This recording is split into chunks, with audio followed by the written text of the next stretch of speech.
1751 बड़ी the thunder एक Hwan Feng ने पश्चिमी जिया की 200,000 मजबूत सेना का नेतृत्व पूर्व की ओर किया। आज वे आखिरकार सोम राजवंश और पश्चिमी जिया के सीमावर्ती शहर में पहुंच गए। ये छोटा शहर जो मूल रूप से शांत था, अचानक जीवंत हो गया। 2 लाख सैनिक, साथ ही मूल 10,000 बचाव सैनिक। तुरंत ये छोटा सा काउंटी पूरी तरह से घेर लिया गया। हालांकि इस काउंटी में 2 लाख से अधिक सैनिक एकत्र होने के बावजूद हुआन फेंग और बाई शियाओरो के अलावा उन्हें बहुत अधिक आत्मविश्वास नहीं था। उनके दिल बहुत घबराए हुए थे। किसी को पता होना चाहिए कि वे सोंग और लियाओ साम्राज्यों की 600,000 से ज्यादा सैनिकों की सेना का सामना करने वाले थे। आमतौर पर भले ही वे अकेले सोंग राजवंश का सामना कर रहे हों, वे एक से एक सेना का सामना कर रहे थे। इसके अलावा भले ही वे अकेले सामना करें, वे उन्हें हरा नहीं पाएंगे। इस बार लियाओ सेना थी जो सोंग राजवंश से ज्यादा मजबूत और क्रूर थी। इसके अलावा यहाँ लोगों की संख्या उनकी संख्या से 3 गुना ज्यादा थी। वे इस युद्ध को कैसे लड़ेंगे? ज्यादातर लोगों को कोई उम्मीद नहीं दिख रही थी और सिर्फ 30,000 सैनिक ही बचे थे जो हुआनफेंग का पीछा करते हुए सीमा तक पहुंचे थे। उन्हें अभी भी हुआनफेंग पर थोड़ा भरोसा था। आखिरकार हुआनफेंग ने उनसे एक युद्ध पहले ही जीत लिया था और वे लियाओ सेना का सामना कर रहे थे। हालांकि उन्हें हुआनफेंग पर थोड़ा ही भरोसा था। वास्तव में वे अभी भी चिंतित और भ्रमित थे। किसी को ये जानना चाहिए कि पिछली बार वे लियाओ सेना को हराने में सक्षम थे, आंशिक रूप से इस तथ्य के कारण कि लियाओ सेना ने अपने दुश्मन को कम करके आंका था। लेकिन इस बार यह अलग था। लियाओ सेना ने पहले ही सोंग राजवंश पर विजय प्राप्त कर ली थी। उन्हें अब ज्यादा चिंता करने की जरूरत नहीं थी। इसके अलावा हुआनफेंग के बारे में, वह भी बदला लेने के इरादे से वे इससे आया था। अपनी गलतियों से सीखने के बाद वे कम से कम अधिक सतर्क होंगे। उन्हें हराना आसान काम नहीं होगा। इस कारण 2 लाख की सेना में माहौल बहुत अच्छा नहीं था। कुछ सैनिक पहले से ही सोच रहे थे कि कैसे भागने का मौका ढूंढा जाए। हालांकि युद्ध के लिए निकलने से पहले ली किंगलो ने पहले ही ये स्पष्ट कर दिया था, जो कोई भी युद्ध के दौरान बच जाएगा उसे बिना किसी दया के मार दिया जाएगा। इसके अलावा यह उनके परिवारों को भी फंसाएगा। यही कारण था कि ये सैनिक जो सोंग लियाओ मित्र सेना से लगभग डर गए थे, फिलहाल ये स्थिर हो गया था। हालांकि चूंकि वे बुरी तरह डरे हुए थे और उनके मन में भागने का विचार था, भले ही उन्हें रुकने के लिए मजबूर किया गया हो, इसलिए किसी ने ये कहने का साहस नहीं किया कि वे युद्ध के मैदान में कितनी लड़ाकू शक्ति दिखा पाएंगे। ये लड़ाई थोड़ी मुश्किल है, बाई शियाओरो ने हुआनफेंग से कहा। इस समय वे दोनों काउंटी की शहर की दीवार पर खड़े थे। पहले सीमा पर अक्सर सांग राजवंश और पश्चिम जिया के बीच घर्षण होता था। इस वजह से सीमा पर शहर की दीवार काफी ऊंची थी। ये काफी मजबूत थी। इसके अलावा कुछ रक्षात्मक सुविधाएं अभी भी पूरी मानी जाती थी। इसे दुर्भाग्यशाली लोगों में सबसे भाग्यशाली माना जा सकता है। लड़ना वाकई मुश्किल है। वे सभी लोग डरे हुए थे। हुआनफेंग मुस्कुराया और बोला, वास्तव में इसके लिए उन्हें दोषी नहीं ठहराया जा सकता। अगर मैं उनमें से किसी को जानता तो मुझे लगता कि उनके भी यही विचार थे। मुझे जीतने की कोई उम्मीद नहीं दिखती। वे भागना चाहते हैं। हालांकि हुआनफेंग ने एक सेकंड के लिए रुककर कहा, लेकिन स्टोरेज बॉक्स के साथ चीजें स्वाभाविक रूप से अलग होंगी। इस बार मैं सोंग लियाओ मित्र सेना का उचित तरीके से स्वागत करने की योजना बना रहा हूँ। ऐसा कहने के बाद हुआनफेंग ने बाई शियाओरो को देखा और कहा, आज रात मैं कुछ लोगों को थोड़ी देर के लिए बाहर लाऊंगा। हाँ, बाई शियाओरो ने सिर हिलाया और कोई और सवाल नहीं पूछा। उसे लगा कि हुआनफेंग भी बाहर जाने की तैयारी कर रहा है। रात में हुआनफेंग ने हजारों लोगों को शहर से बाहर निकाला। कहाँ जाना है और क्या करना है, इस बारे में हुआनफेंग ने इन लोगों को कुछ नहीं बताया। उसने बस उन्हें अपने पीछे चलने दिया। हालांकि वे सैनिक हैरान थे, लेकिन कुछ पूछना अच्छा नहीं था। हुआनफेंग अब काफी प्रसिद्ध हो चुका था और हर कोई उसके बारे में जानता था। सोंग लियाओ ने वेस्ट जिया पर हमला करने के लिए सेना क्यों बनाई? ये सब इसलिए था क्योंकि हुआनफेंग ने लियाओ सेना के कमांडर को मार डाला था। सोंग राजवंश के सम्राट के साथ साथ ये दोनों भी कोई साधारण लोग नहीं थे। उनके आसपास बहुत सारे पहरेदार होंगे, लेकिन हुआनफेंग इन दोनों लोगों को मारने में सक्षम था। ये दिखाने के लिए पर्याप्त था कि हुआनफेंग कितना शक्तिशाली था। हुआनफेंग के दामाद की पहचान के लिए इस समय यह महत्वहीन लग रहा था। हालांकि हर कोई जानता था कि ली किंगलो हुआनफेंग के लिए बहुत सुरक्षात्मक था। अगर उन्होंने हुआनफेंग के शब्दों की अवज्ञा करने की हिम्मत की तो उन्हें उनका इंतजार करना होगा। यह निश्चित रूप से एक अच्छा परिणाम नहीं होगा। सभी लोग पूर्व दिशा की ओर बढ़ते रहे, जिससे उन्हें कुछ चिंता होने लगी। आखिरकार सोंग लियाओ की गठबंधन सेना पहले से ही यहाँ आ रही थी। वे कभी भी उनसे टकरा सकते थे। कोई नहीं जानता था कि उनकी अग्रिम सेना कहाँ है। अगर वे उनसे टकरा गए तो उनमें से कोई भी वापस नहीं लौट पाएगा। सौभाग्य से हुआनफेंग उन्हें मौत की ओर ले जाने के बजाय एक पहाड़ी रास्ते के पास रुक गया। तुम लोग यही मेरा इंतजार करो, मैं तुम लोगों को बाद में बुला लूंगा। तुम लोग बाद में वापस आ सकते हो, हुआनफेंग ने सभी से कहा। स्वाभाविक रूप से उनमें से किसी ने भी उसकी अवज्ञा करने की हिम्मत नहीं की। हुआनफेंग कुछ देर तक आगे बढ़ता रहा और फिर सुनिश्चित किया कि उसके पीछे के लोग उसे अब और न देख सके। तभी उसने स्टोरेज रिंग से बदले में मिली माइन निकाली। जब मात्रा पर्याप्त नहीं थी तो उसने स्टोरेज बॉक्स से और माइन लेना जारी रखा। इस बार सोंग लियाओ मित्र सेना को हराने के लिए हुआनफेंग ने पूरी ताकत लगा दी थी। वह माइन फॉर्मेशन स्थापित करने के लिए तैयार था। पिछली बार जब उसने लियाओ सेना के साथ लड़ाई की थी तो माइन फॉर्मेशन ने एक उल्लेखनीय परिणाम हासिल किया था। इसने लियाओ सेना को शहर पर हमला जारी रखने से रोक दिया था। इस वजह से खाओ, यहाँ हम चलते हैं। हुआनफेंग, जिसने मिठास का स्वाद चखा था, इस बार भी अर्थ थंडर फॉर्मेशन का उपयोग करने की तैयारी कर रहा था। हालांकि हुआनफेंग ये भी जानता था कि वे लोग इस बार निश्चित रूप से थोड़े सावधान थे। ये सिर्फ इतना था कि इस तरह की चीज अर्थ थंडर इस दुनिया में पहले कभी नहीं आई थी। इसलिए भले ही वे खदान से सावधान थे, फिर भी वे इससे सावधान थे। उन्हें समझ में नहीं आया कि वह अभी भी उनके साथ मौत का खिलवाड़ कर सकता है। ठीक है, आप सभी आ जाइए। हुआनफेंग ने पर्याप्त मात्रा में बारूदी सुरंगें हटा लेने के बाद 1000 सैनिकों को आने के लिए कहा। सैनिकों के आने के बाद हुआनफेंग ने बारूदी सुरंगों की जोड़ी की ओर इशारा करते हुए कहा, इन चीजों को दफना दो। मैं पहले एक प्रदर्शन करूंगा और फिर वे मेरी विधि के अनुसार इन्हें दफना देंगे। इस बार हुआन फेंग जिन 1000 लोगों को लेकर आया था, उनमें से कई लोग वे थे जिन्होंने पिछली बार लियाओ साम्राज्य के खिलाफ लड़ाई में हिस्सा लिया था। यहाँ तक कि कुछ ऐसे भी थे जिन्होंने खुद ही खदानों को दफनाया था। और इस वजह से जब उन्होंने फिर से खदानें देखी तो कई लोगों के चेहरे वे सभी उत्साहित थे। उन्होंने खदान का नतीजा अपनी आंखों से देखा था। ये बहुत अच्छा था। हालांकि उन्होंने इस बार हुआन फेंग को यह चीज अपने साथ लाते नहीं देखा। वे अभी भी थोड़े निराश थे। उन्होंने कभी नहीं सोचा था कि यहाँ इतनी सारी चीजें छिपी होंगी। बेशक वे नहीं जानते थे कि ये खदानें हुआन फेंग द्वारा यहाँ छिपाई नहीं गई थी। उन्हें तो बस उसने बदला था। जिन लोगों ने पहली बार खदान देखी वे उस काली चीज को देखते रहे, यह नहीं जानते थे कि यह क्या है। हुआन फेंग ने एक माइन निकाली और जमीन में एक गड्ढा खोदा। फिर उसने उसे दफना दिया, जबकि दूसरे लोग गंभीरता से देख रहे थे। हुआन फेंग की हरकतें बहुत सावधान थी, भले ही उसके अंदर बहुत गहरी आंतरिक ऊर्जा थी। अगर वह इस चीज से टकराता तो शायद वह घायल हो जाता। हुआन फेंग की नकल करते हुए बाकी लोगों ने भी एक एक करके बारूदी सुरंगें खोदनी शुरू कर दी। इस बार बारूदी सुरंगें ऐसी थी जिनकी कोई लंबी गाइडिंग लाइन नहीं थी। जैसे ही कोई उस पर पैर रखता वह फट जाती। इसलिए हर कोई असाधारण रूप से सावधान था। ये पहली बार नहीं था जब उन्होंने बारूदी सुरंगें गाड़ी थी, इसलिए हुआन फेंग के पास कुछ अंतर्दृष्टि थी। वह जानता था कि सबसे बड़ा प्रभाव प्राप्त करने के लिए इसे कैसे गाड़ा जाए। इसलिए वह हर किसी की हरकतों को किनारे से देखता था। उसने ये भी निर्देश दिया कि बारूदी सुरंगें कहाँ गाड़ी जाएं। पूरी रात काम करने के बाद आखिरकार लोगों के इस समूह ने बारूदी सुरंगों को दफना दिया। हुआन फेंग ने उन्हें संतोष से देखा। फिर वह अपने लोगों के साथ वहां से चला गया और शहर लौट आया। अगले 2 दिनों में हुआन फेंग हर रात अलग अलग लोगों को अलग अलग स्थानों पर खदानें दफनाने के लिए भेजता था। दरअसल हुआन फेंग भी कुछ बंदूकें बदलना चाहता था। हालांकि वह बंदूक खदान से कहीं ज्यादा महंगी थी। इसके अलावा गोलियों की कीमत भी महंगी थी। भले ही हुआन फेंग के पास बहुत पैसा था, अगर युद्ध खत्म हो गया तो इससे उनकी आधी से ज्यादा संपत्ति चली जाएगी। यह इसके लायक नहीं था। इस वजह से यह खदान हुआन फेंग की पहली पसंद बन गई। तीसरे दिन सभी को आखिरकार सोंग लियाओ मित्र सेना की खबर मिली। वे इस जगह के करीब पहुंच गए थे। इस समय पश्चिमी जिया की सीमा के पास 2 लंबी टुकड़ियां मार्च कर रही थी। उनकी मार्च की गति तेज नहीं थी, लेकिन दोनों टुकड़ियों के चेहरे पर जानलेवा भाव थे और दूसरे में उच्च मनोबल नहीं था। सोंग राजवंश के सैनिक स्वाभाविक रूप से कम मनोबल वाले थे। हालांकि वे अब लियाओ सेना के साथ सहयोग कर रहे थे, या रास्ते में भी वे लियाओ सेना को खुश करने की कोशिश भी करते थे, लेकिन वे अपने दिल में बहुत उदास महसूस कर रहे थे। आखिरकार वे उनसे हार गए थे। इसके अलावा शाही दरबार ने इसके लिए बहुत बड़ी कीमत चुकाई थी। युद्ध के मैदान पर युद्ध के शांत होने के बाद ही सैनिकों को लगा कि ये स्पष्ट था कि वे अपने अपमान को रोक नहीं पाएंगे। दूसरी ओर लियाओ सेना अलग थी। उनका मनोबल ऊंचा था और वे वेश्या को अपनी नजर में नहीं रखते थे। इससे पहले सोंग राजवंश उनसे हार चुका था। एक साधारण वेश्या सोंग राजवंश को भी नहीं हरा सकता था, उन्हें तो छोड़ ही दीजिए। हालांकि पश्चिमी जिया की सेना ने उनकी 50,000 सेनाओं को हरा दिया था, फिर भी लियाओ सेना के लाखों सैनिकों ने नहीं सोचा था कि पश्चिमी जिया की सेना उन्हें हरा सकती है। पूरे पश्चिमी जिया की ताकत के साथ कितने सैनिक हो सकते थे। इसके अलावा उन्होंने पहले भी अपने साथियों को हराया था। शायद वे किसी तरह की चाल चल रहे थे और पश्चिमी जिया के दामाद ने उनके कमांडर को मार डाला था। ये बहुत शर्मनाक मामला था और उन्हें पश्चिमी जिया को इसकी कीमत चुकानी पड़ी। जनरल गुल्ली, हमारे सामने पहाड़ पार करने के बाद हम पश्चिमी जिया की सीमा पर पहुंचेंगे। जासूस ये रिपोर्ट करने आए हैं कि पश्चिमी जिया का दामाद वह हुआन फेंग है। वह सीमा की रक्षा के लिए 2 लाख सैनिकों की सेना का नेतृत्व कर रहा है, हमारा इंतजार कर रहा है। सोम राजवंश के जनरल ने लियाओ सेना के अस्थायी कमांडर से कहा। हालांकि सोम राजवंश की सेना बड़ी थी। हालांकि युद्ध के दौरान सोम राजवंश के सैनिक अभी भी लियाओ सेना के आदेशों का पालन करेंगे। दुश्मन को हराने में सक्षम न होना उनकी गलती थी। चाहे कितने भी लोग हों, उन्हें बोलने का कोई अधिकार नहीं था। 1752 मानव जीवन खान 2 लाख हे क्योंकि लियाओ साम्राज्य के अभी उनकी मृत्यु हो गई थी, इसलिए लियाओ साम्राज्य की सेना को एक अस्थायी कमांडर मिल गया था। यह आदमी गूली था और गूली युद्ध में एक बहादुर सेनापति था। हालांकि उसकी रणनीति में कमी थी। बेशक वह इसे स्वीकार नहीं करेगा, इसलिए वह थोड़ा जिद्दी था। हालांकि ये वास्तव में इसलिए था क्योंकि उन्होंने बहादुरी से लड़ाई लड़ी थी और सेना में उनकी बहुत उच्च प्रतिष्ठा थी, इसलिए उन्हें इस लियाओ सेना का कमांडर नियुक्त किया गया था। गूली इस नियुक्ति से बहुत खुश और उत्साहित था। उसके मन में यह उसका मौका था। हालांकि वह पहले युद्ध के मैदान का कमांडर था, लेकिन ज्यादा से ज्यादा वह मोहरा की कमान संभाल सकता था। कमांडरों की संख्या सीमित थी, इसलिए उसे हमेशा लगता था कि कमांडर ही एकमात्र ऐसा व्यक्ति है जिसे नजरअंदाज किया जा सकता है। और इस बार यह उनकी अचानक मृत्यु के कारण उसे ऐसा अवसर प्राप्त हुआ था। उसके विचार में यदि वह इस अवसर का लाभ उठाता है तो भविष्य में उसे अकेली सेना का नेतृत्व करने के अधिक अवसर मिलेंगे। वेश्या स्पष्ट रूप से एक अच्छा प्रतिद्वंद्वी था और उसके पास ज्यादा ताकत नहीं थी। अपनी प्रतिष्ठा स्थापित करना बेहतर था। भले ही वेश्या के पास उसका स्वागत करने के लिए 200,000 सैनिक थे, हालांकि उसके 600,000 सैनिकों के सामने वेस्टर्न जिया सेना के 200,000 सैनिक कुछ भी नहीं थे। गूली ने तो यहाँ तक सोचा कि जब तक वह 1 लाख लोगों की लियाओ सेना का नेतृत्व करता रहेगा वह उन्हें हरा सकेगा। इसलिए उसने 2 लाख लोगों की पश्चिमी जिया सेना को अपनी नजर में नहीं रखा। ये सही है, पश्चिमी जिया इस युद्ध को लड़ने के लिए पूरे देश का इस्तेमाल करेगा। सोम राजवंश के अधिकारी ने कहा। फिर वे देश के नष्ट होने का इंतजार करेंगे। गूली ने कहा, इस बार मैं उनके 200,000 सैनिकों को नष्ट करना चाहता हूँ। फिर उन्होंने अपने सैनिकों को आगे बढ़ाया और पूरे पश्चिमी जिया को अपने कब्जे में ले लिया। उस समय सेना की सुरक्षा के बिना वे मेरी सेना को रोकने के लिए क्या इस्तेमाल करेंगे? ये सही है, लियाओ सेना की युद्ध शक्ति दुनिया में बेजोड़ है। छोटा पश्चिमी जिया स्वाभाविक रूप से लियाओ सेना का मुकाबला नहीं कर सकता।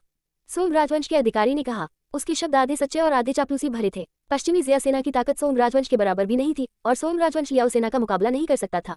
हालांकि जिन देश का अभी उदय होना बाकी था और यह कहा जाता था कि लियाओ सेना की ताकत आसमान के नीचे बेजोड़ थी। ऐसा लगता था कि इसमें कुछ भी गलत नहीं था। इसलिए जब गूली ने ये शब्द सुने तो उसने विनम्र होने की कोशिश नहीं की। इसके बजाय उसके चेहरे पर गर्व का भाव था। वास्तव में लियाओ सेना ने पूरी दुनिया में लड़ाई लड़ी थी और शायद ही कभी किसी दुश्मन का सामना किया हो। ये कहना अतिशयोक्ति नहीं होगी कि लियाओ सेना आसमान के नीचे बेजोड़ थी।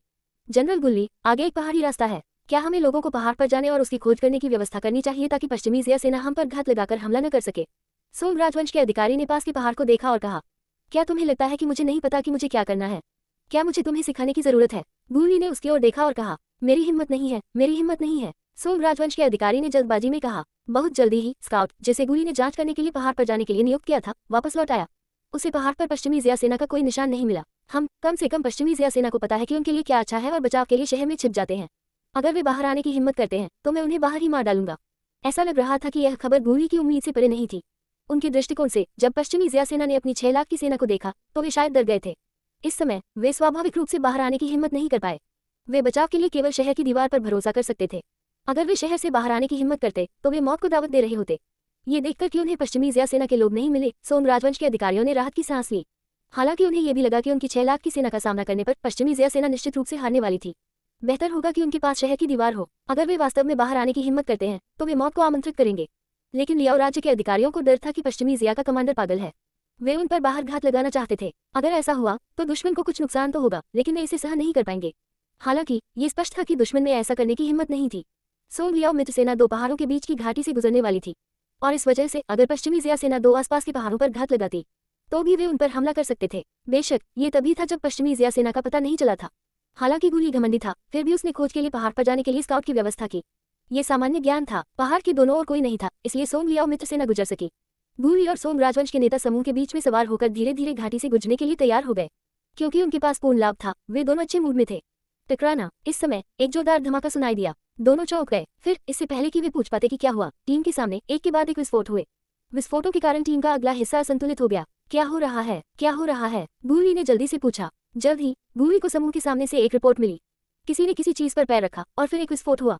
इस विस्फोट ने एक चेन रिएक्शन भी पैदा किया। कुछ जगहें जो सामान्य लग रही थी, विस्फोट के कारण उनके अग्रिम पंक्ति के कई लोग हताहत हुए। अपने अधीनस्थों से रिपोर्ट सुनकर गूली ने अनजाने में देश के भीतर से भेजी गई खबरों के बारे में सोचा। इससे पहले महान जनरल यवजेन ने 50,000 सैनिकों का नेतृत्व करके वेस्सिया पर हमला किया था। नतीजतन वेस्सिया के नीचे का शहर भी आग्नेयास्त्रों से उड़ा दिया गया था। जो घुड़सवार सेना नहीं मरी, उसे भारी नुकसान उठाना पड़ा। उनके घोड़े भी चौंक गए और गठन पर हमला कर दिया। इससे पूरे गठन में और भी अधिक हताहत हुए। जब वे बिखर गए तभी उनके पास हमला रोकने के अलावा कोई विकल्प नहीं था। अब जो विस्फोट हुआ उसे पिछले विस्फोट से जोड़ना उसके लिए बहुत आसान हो गया। तुरंत उसका दिल थोड़ा सा बैठ गया। हालांकि विस्फोट बहुत जल्दी बंद हो गया। 1 दर्जन से अधिक लोग मारे गए या उनके पक्ष में मर गए। हालांकि इससे उनकी कुछ प्रतिष्ठा कम हुई, लेकिन दर्जनों लोगों के हताहत होने से समग्र स्थिति पर कोई असर नहीं पड़ा। 600,000 लोगों के लिए दर्जनों लोगों की हताहत दर एक अंश भी नहीं थी। इस वजह से गूली ने ठंडे स्वर में कहा, यह सिर्फ एक छोटी सी चाल है। मेरा अनुमान है कि वेस्सिया इतनी शक्तिशाली बंदूक को संभालने में सक्षम नहीं होगा। सोम राजवंश के अधिकारियों के लिए वे अपने माथे से पसीना पोंछते रहे। अभी अभी हुए विस्फोट ने उसे डरा दिया था। हालांकि सोम राजवंश के पास हमेशा से आग्नेयास्त्र थे, लेकिन उसने कभी उनके बारे में नहीं सुना था। कौन सा आग्नेयास्त्र इतना शक्तिशाली हो सकता है? लेकिन गूली की बात सुनकर सोम राजवंश के अधिकारी को राहत महसूस हुई। हालांकि विस्फोट बहुत जोरदार था, लेकिन मरने वाले सिर्फ कुछ दर्जन लोग थे। ये कुछ भी नहीं था। आगे बढ़ते रहो। गूली ने चिल्लाकर टीम को आगे बढ़ने का आदेश दिया। उसे लगा कि पश्चिमी ज़िया सेना द्वारा दफनाए गए सामान सिर्फ उन्हें डराने और डराने के लिए थे। असली नुकसान बहुत ज्यादा नहीं होगा। उसके बाद इससे पहले कि गूली कुछ सोच पाती, सामने से एक और धमाका हुआ। इस बार ये पहले से भी ज्यादा विस्फोटक था। गूली ने भौहें सिकोड़ ली। उसके चेहरे पर गुस्सा अब और नहीं रुका जा सका। हालांकि उसे मोर्चे से रिपोर्ट नहीं मिली थी, लेकिन उसे पहले से ही पता था कि क्या हो रहा है। निश्चित रूप से उसके सामने खड़े लोगों ने तुरंत खबर दी कि विस्फोट में कुछ और दर्जन लोग मारे गए हैं। गूली ने अपने सामने लंबी घाटी को देखा और उसका चेहरा काला पड़ गया। उसे ये भी नहीं पता था कि जो चीजें फंस सकती हैं। सड़क पर अभी भी बहुत सी चीजें बची हुई थी। इससे पहले उसने सोचा था कि पश्चिमी ज़िया में ऐसी बहुत सी चीजें नहीं होंगी, लेकिन अब ऐसा लग रहा था कि ऐसा नहीं था। दूसरी पार्टी यह इस पूरी घाटी में भी हो सकती है। अगर उन्होंने उस चीज को दफना दिया होता तो वे कैसे गुजरते? क्या ऐसा हो सकता था कि वे उड़कर ऊपर जा रहे थे? ये स्पष्ट रूप से असंभव था। अगर वे ऊपर चढ़ गए तो वह एक और बड़ा चक्कर लगाएगा। इसके अलावा कोई नहीं जानता था कि वह उस चीज को पहाड़ पर दफनाएगा या नहीं। आखिरकार स्काउट के पास बहुत से लोग नहीं थे, इसलिए ये सामान्य था कि वह उस चीज पर पैर नहीं रखता। अगर उनका बड़ा समूह ऊपर चला गया तो वे अभी भी दुश्मन के जाल में फंस सकते थे। ये सोचते हुए गूली ने सोम राजवंश के अधिकारी को देखा जो उसके बगल में खड़ा था, और उसके दिल में एक विचार आया।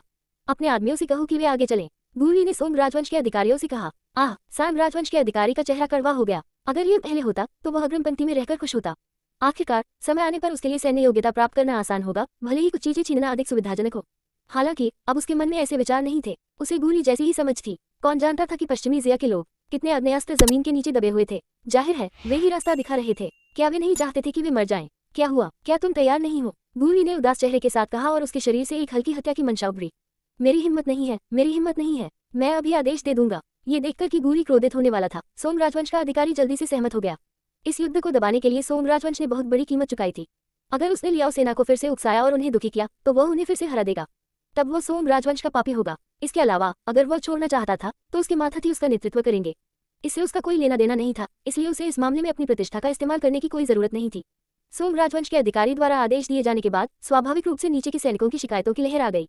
वे सैनिक मूर्ख नहीं थे, वे स्वाभाविक रूप से जानते थे कि इस समय अगर वे आगे चले गए तो किस तरह का खतरा होगा, इसलिए वे आगे नहीं चलना चाहते थे। हालांकि एक तरफ तो यह उनके वरिष्ठ का आदेश था और दूसरी तरफ ये लियाओ सेना थी जो उन पर लालच भरी नजर रख रही थी।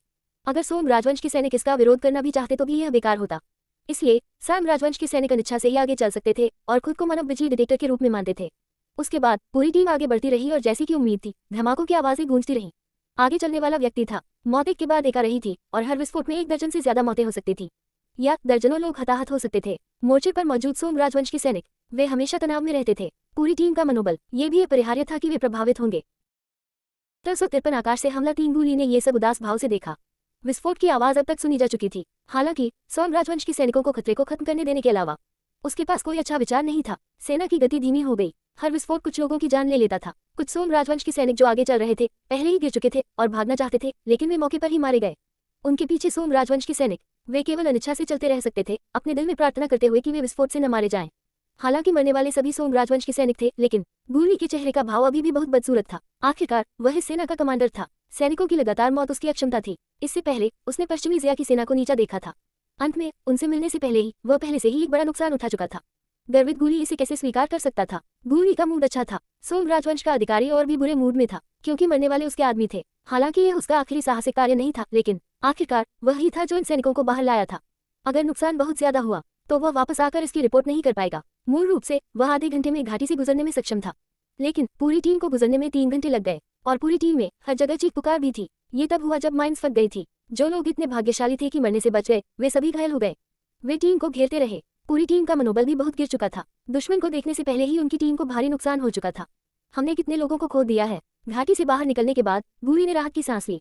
वह क्षण बहुत निराशाजनक था। कोई नहीं जानता था क्या वह अगले ही पल मारा जाएगा, खासकर सामने चलने वाला व्यक्ति। वे सभी लगातार रो रहे थे। उन लोगों के हाव भाव इसने पूरी टीम के मनोबल को भी प्रभावित किया। नुकसान का तुरंत हिसाब लगाया गया। इन 3 घंटों के भीतर इस छोटी सी घाटी में सोम लियाओ मित्र सेना ने लगभग 10,000 लोगों को खो दिया था। ये लोग या तो विस्फोट में मारे गए थे या घायल हो गए थे। उन्होंने अपनी सारी युद्ध शक्ति खो दी थी। बेशक इन 10,000 लोगों में से ज्यादातर सोम राजवंश के सैनिक थे। शुरुआत में लियाओ साम्राज्य के दर्जनों सैनिक विस्फोट में मारे गए थे। बाद में वे सुरक्षित थे और उन्हें कोई चोट या चोट नहीं लगी। जब मैं वेस्ट ज़िया के उन सैनिकों को देखूंगा तो मैं उन सभी को मार डालूंगा, गूली ने गुस्से में कहा। हालांकि उनमें से ज्यादातर सोम राजवंश के सैनिक थे। उसे इसकी बिल्कुल भी परवाह नहीं थी। वास्तव में वह सोम राजवंश को और भी कमजोर कर सकता था। ऐसा होते देख वह फिर भी खुश था। हालांकि अगर यह स्थिति उसके आदेश के तहत होती, गूली असंतुष्ट और क्रोधित होता। क्या इसका मतलब यह नहीं था कि वह कमान संभालने में अक्षम था? ये पश्चिमी ज़िया सेना थी जो उसके चेहरे पर जोरदार तमाचा मार रही थी। इसलिए भले ही मरने वाले सोम राजवंश के सैनिक थे, फिर भी वह बुरे मूड में था। ये सही है। जब हम पश्चिमी ज़िया शहर पर विजय प्राप्त करेंगे तो हम 3 दिनों तक तलवार को सील नहीं करेंगे। सोम राजवंश के अधिकारी भी गुस्से में अपने दांत पीस रहे थे। वे अभी तक दुश्मन से नहीं मिले थे और वे पहले ही बहुत कुछ हो चुके थे। वह कैसे नाराज नहीं हो सकता था? गूली ने अपना सिर हिलाया, इस निर्णय से सहमत होते हुए। वह 3 दिनों तक अपनी तलवार को सील नहीं करेगा। ऐसा इसलिए था ताकि उसके सैनिक पश्चिमी ज़िया शहर में जो चाहे कर सके। यह उनकी परंपरा थी। अब वे पश्चिमी ज़िया से बदला लेना चाहते थे। वह सहमत नहीं होगा। समूह आगे बढ़ता रहा। शायद वे घाटी से बाहर निकल आए थे। सभी ने अपने दिल में राहत की सांस ली। घाटी में जगह सिर्फ इतनी ही बड़ी थी और जो रास्ता वे चुन सकते थे वह भी इतना ही चौड़ा था। इसलिए अगर वे वहां से गुजरते तो वे उड़ जाते और जब वे बाहर निकलेंगे तो उनके लिए चलने के लिए ज्यादा जगहें होंगी। स्वाभाविक रूप से खतरा कम हो जाएगा। लेकिन पश्चिमी ज़िया के लोग नहीं चाहते थे कि वे जल्दी से आगे बढ़ें। रास्ते में समय समय पर विस्फोटों की आवाजें आती रहीं। भले ही वे मुख्य सड़क से न भी जाएं, उन्हें कुछ दूरदराज के रास्तों से जाना चाहिए। वे फिर भी विस्फोटों की चपेट में आ सकते थे। दूसरे पक्ष के बंदूक का स्थान बहुत अजीब था। ऐसा कोई पैटर्न नहीं था जो काम कर सके। एक इस तरफ, दूसरा दूसरी तरफ। हो सकता है कि सामने वाले को गोली न लगी हो, लेकिन पीछे वाले को दुर्भाग्य से उसने उस पर पैर रख दिया था। इस तरह उसके पीछे वाला व्यक्ति ये भी सुरक्षित नहीं था। इस वजह से इस बार सिर्फ सोम राजवंश के सैनिक ही नहीं मरे, लियाओ साम्राज्य के सैनिक भी अपनी संख्या खो रहे थे। कुछ अधिकारी पहले ही मर चुके थे। उन्होंने अभी तक लड़ाई भी शुरू नहीं की थी। गूली को मजबूरन कुछ अधिकारी नियुक्त करने पड़े। गूली का चेहरा हमेशा उदास रहता था। उसने दूर पश्चिमी ज़िया शहर की दिशा की ओर देखा। ऐसा लग रहा था जैसे उसके मुंह से आग की लपटें निकल रही हों। उसके बाद उसे एहसास हुआ कि वह अभी मुश्किल स्थिति में है। उसके पास कोई दूसरा रास्ता नहीं था। वह जगह जहां दुश्मन ने आग्नेयास्त्रों को दफना रखा था, वहां कोई पैटर्न नहीं था, जब तक कि वे घूमकर वापस न चले जाएं। अन्यथा वे निश्चित रूप से विस्फोट की चपेट में आने से बच नहीं पाएंगे। जाहिर है, पीछे मुड़ना और वापस जाना असंभव था, इसलिए भूरी केवल अपने दांत पीस सकता था और टीम को आगे बढ़ने दे सकता था। ऐसा लगता है कि हमने उनके लिए जो तैयारी की थी वह काम कर गई है। हुआन फैंग शहर की दीवार के ऊपर खड़ा था और दूर से विस्फोटों की हल्की आवाज सुनकर हंसने लगा। आपको पता होना चाहिए कि उसने बहुत सारी माइन का आदान प्रदान किया था। घाटी से लेकर शहर के निचले हिस्से तक हर जगह माइन थी और इस दौर में माइनिंग के लिए कोई उपकरण नहीं थे।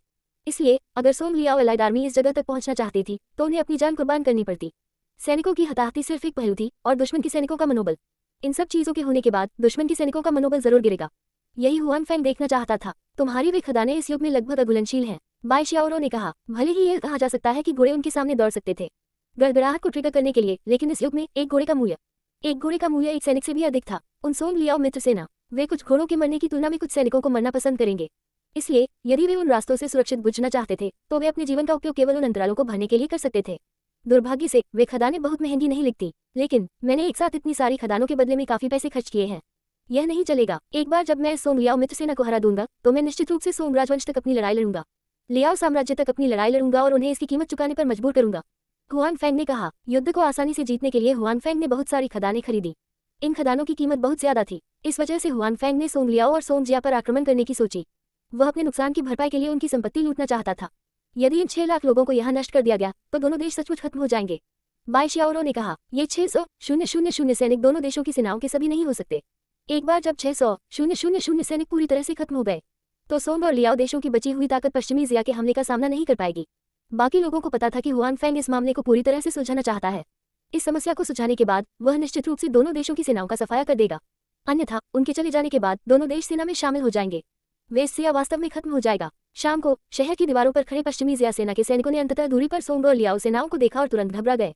हालांकि बहुत से लोगों को जल्दी ही लगा कि कुछ ठीक नहीं है, क्योंकि उनके नजरिए के क्षेत्र में सोंग लियाओ मित्र सेना उतनी आक्रामक नहीं थी जितनी उन्होंने कल्पना की थी। इसके बजाय यह एक ऐसी टीम की तरह थी जिसने युद्ध हार लिया था, बिना किसी साख, जोश और उत्साह के। यह एक अकेला रेंजर जैसा लग रहा था। हर कोई कुछ हद तक हैरान था। केवल हुआन फैंग और बाई शियाओरो ही जानते थे कि ऐसा क्यों हुआ।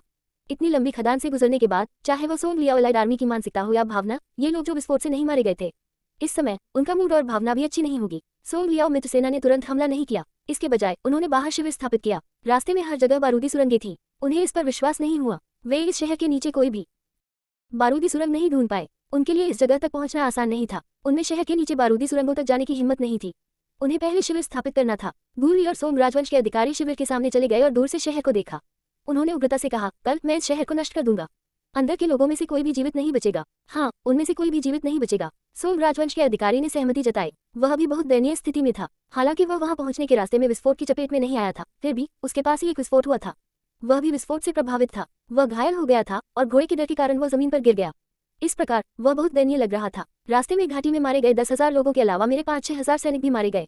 कुछ विस्फोट में मारे गए तो कुछ घायल हो गए। वैसे भी मैं अभी युद्ध के मैदान में नहीं जा सकता। उन दोनों को यह भी समझ में आ गया कि उनके सामने जो है वह निश्चित रूप से एक माइनफील्ड सरनी है। हालांकि उन्हें यह भी लगा कि ये पहले से ही अंतिम विजयी सरनी थी। जब तक वे इस बाधा को पार नहीं कर लेते, उनके सामने शहर में कोई भी व्यक्ति जीवित नहीं रह पाएगा। आसमान में अंधेरा छा गया था। कष्टदायक यात्रा के बाद सोंग लियाओ मित्र सेना थक चुकी थी।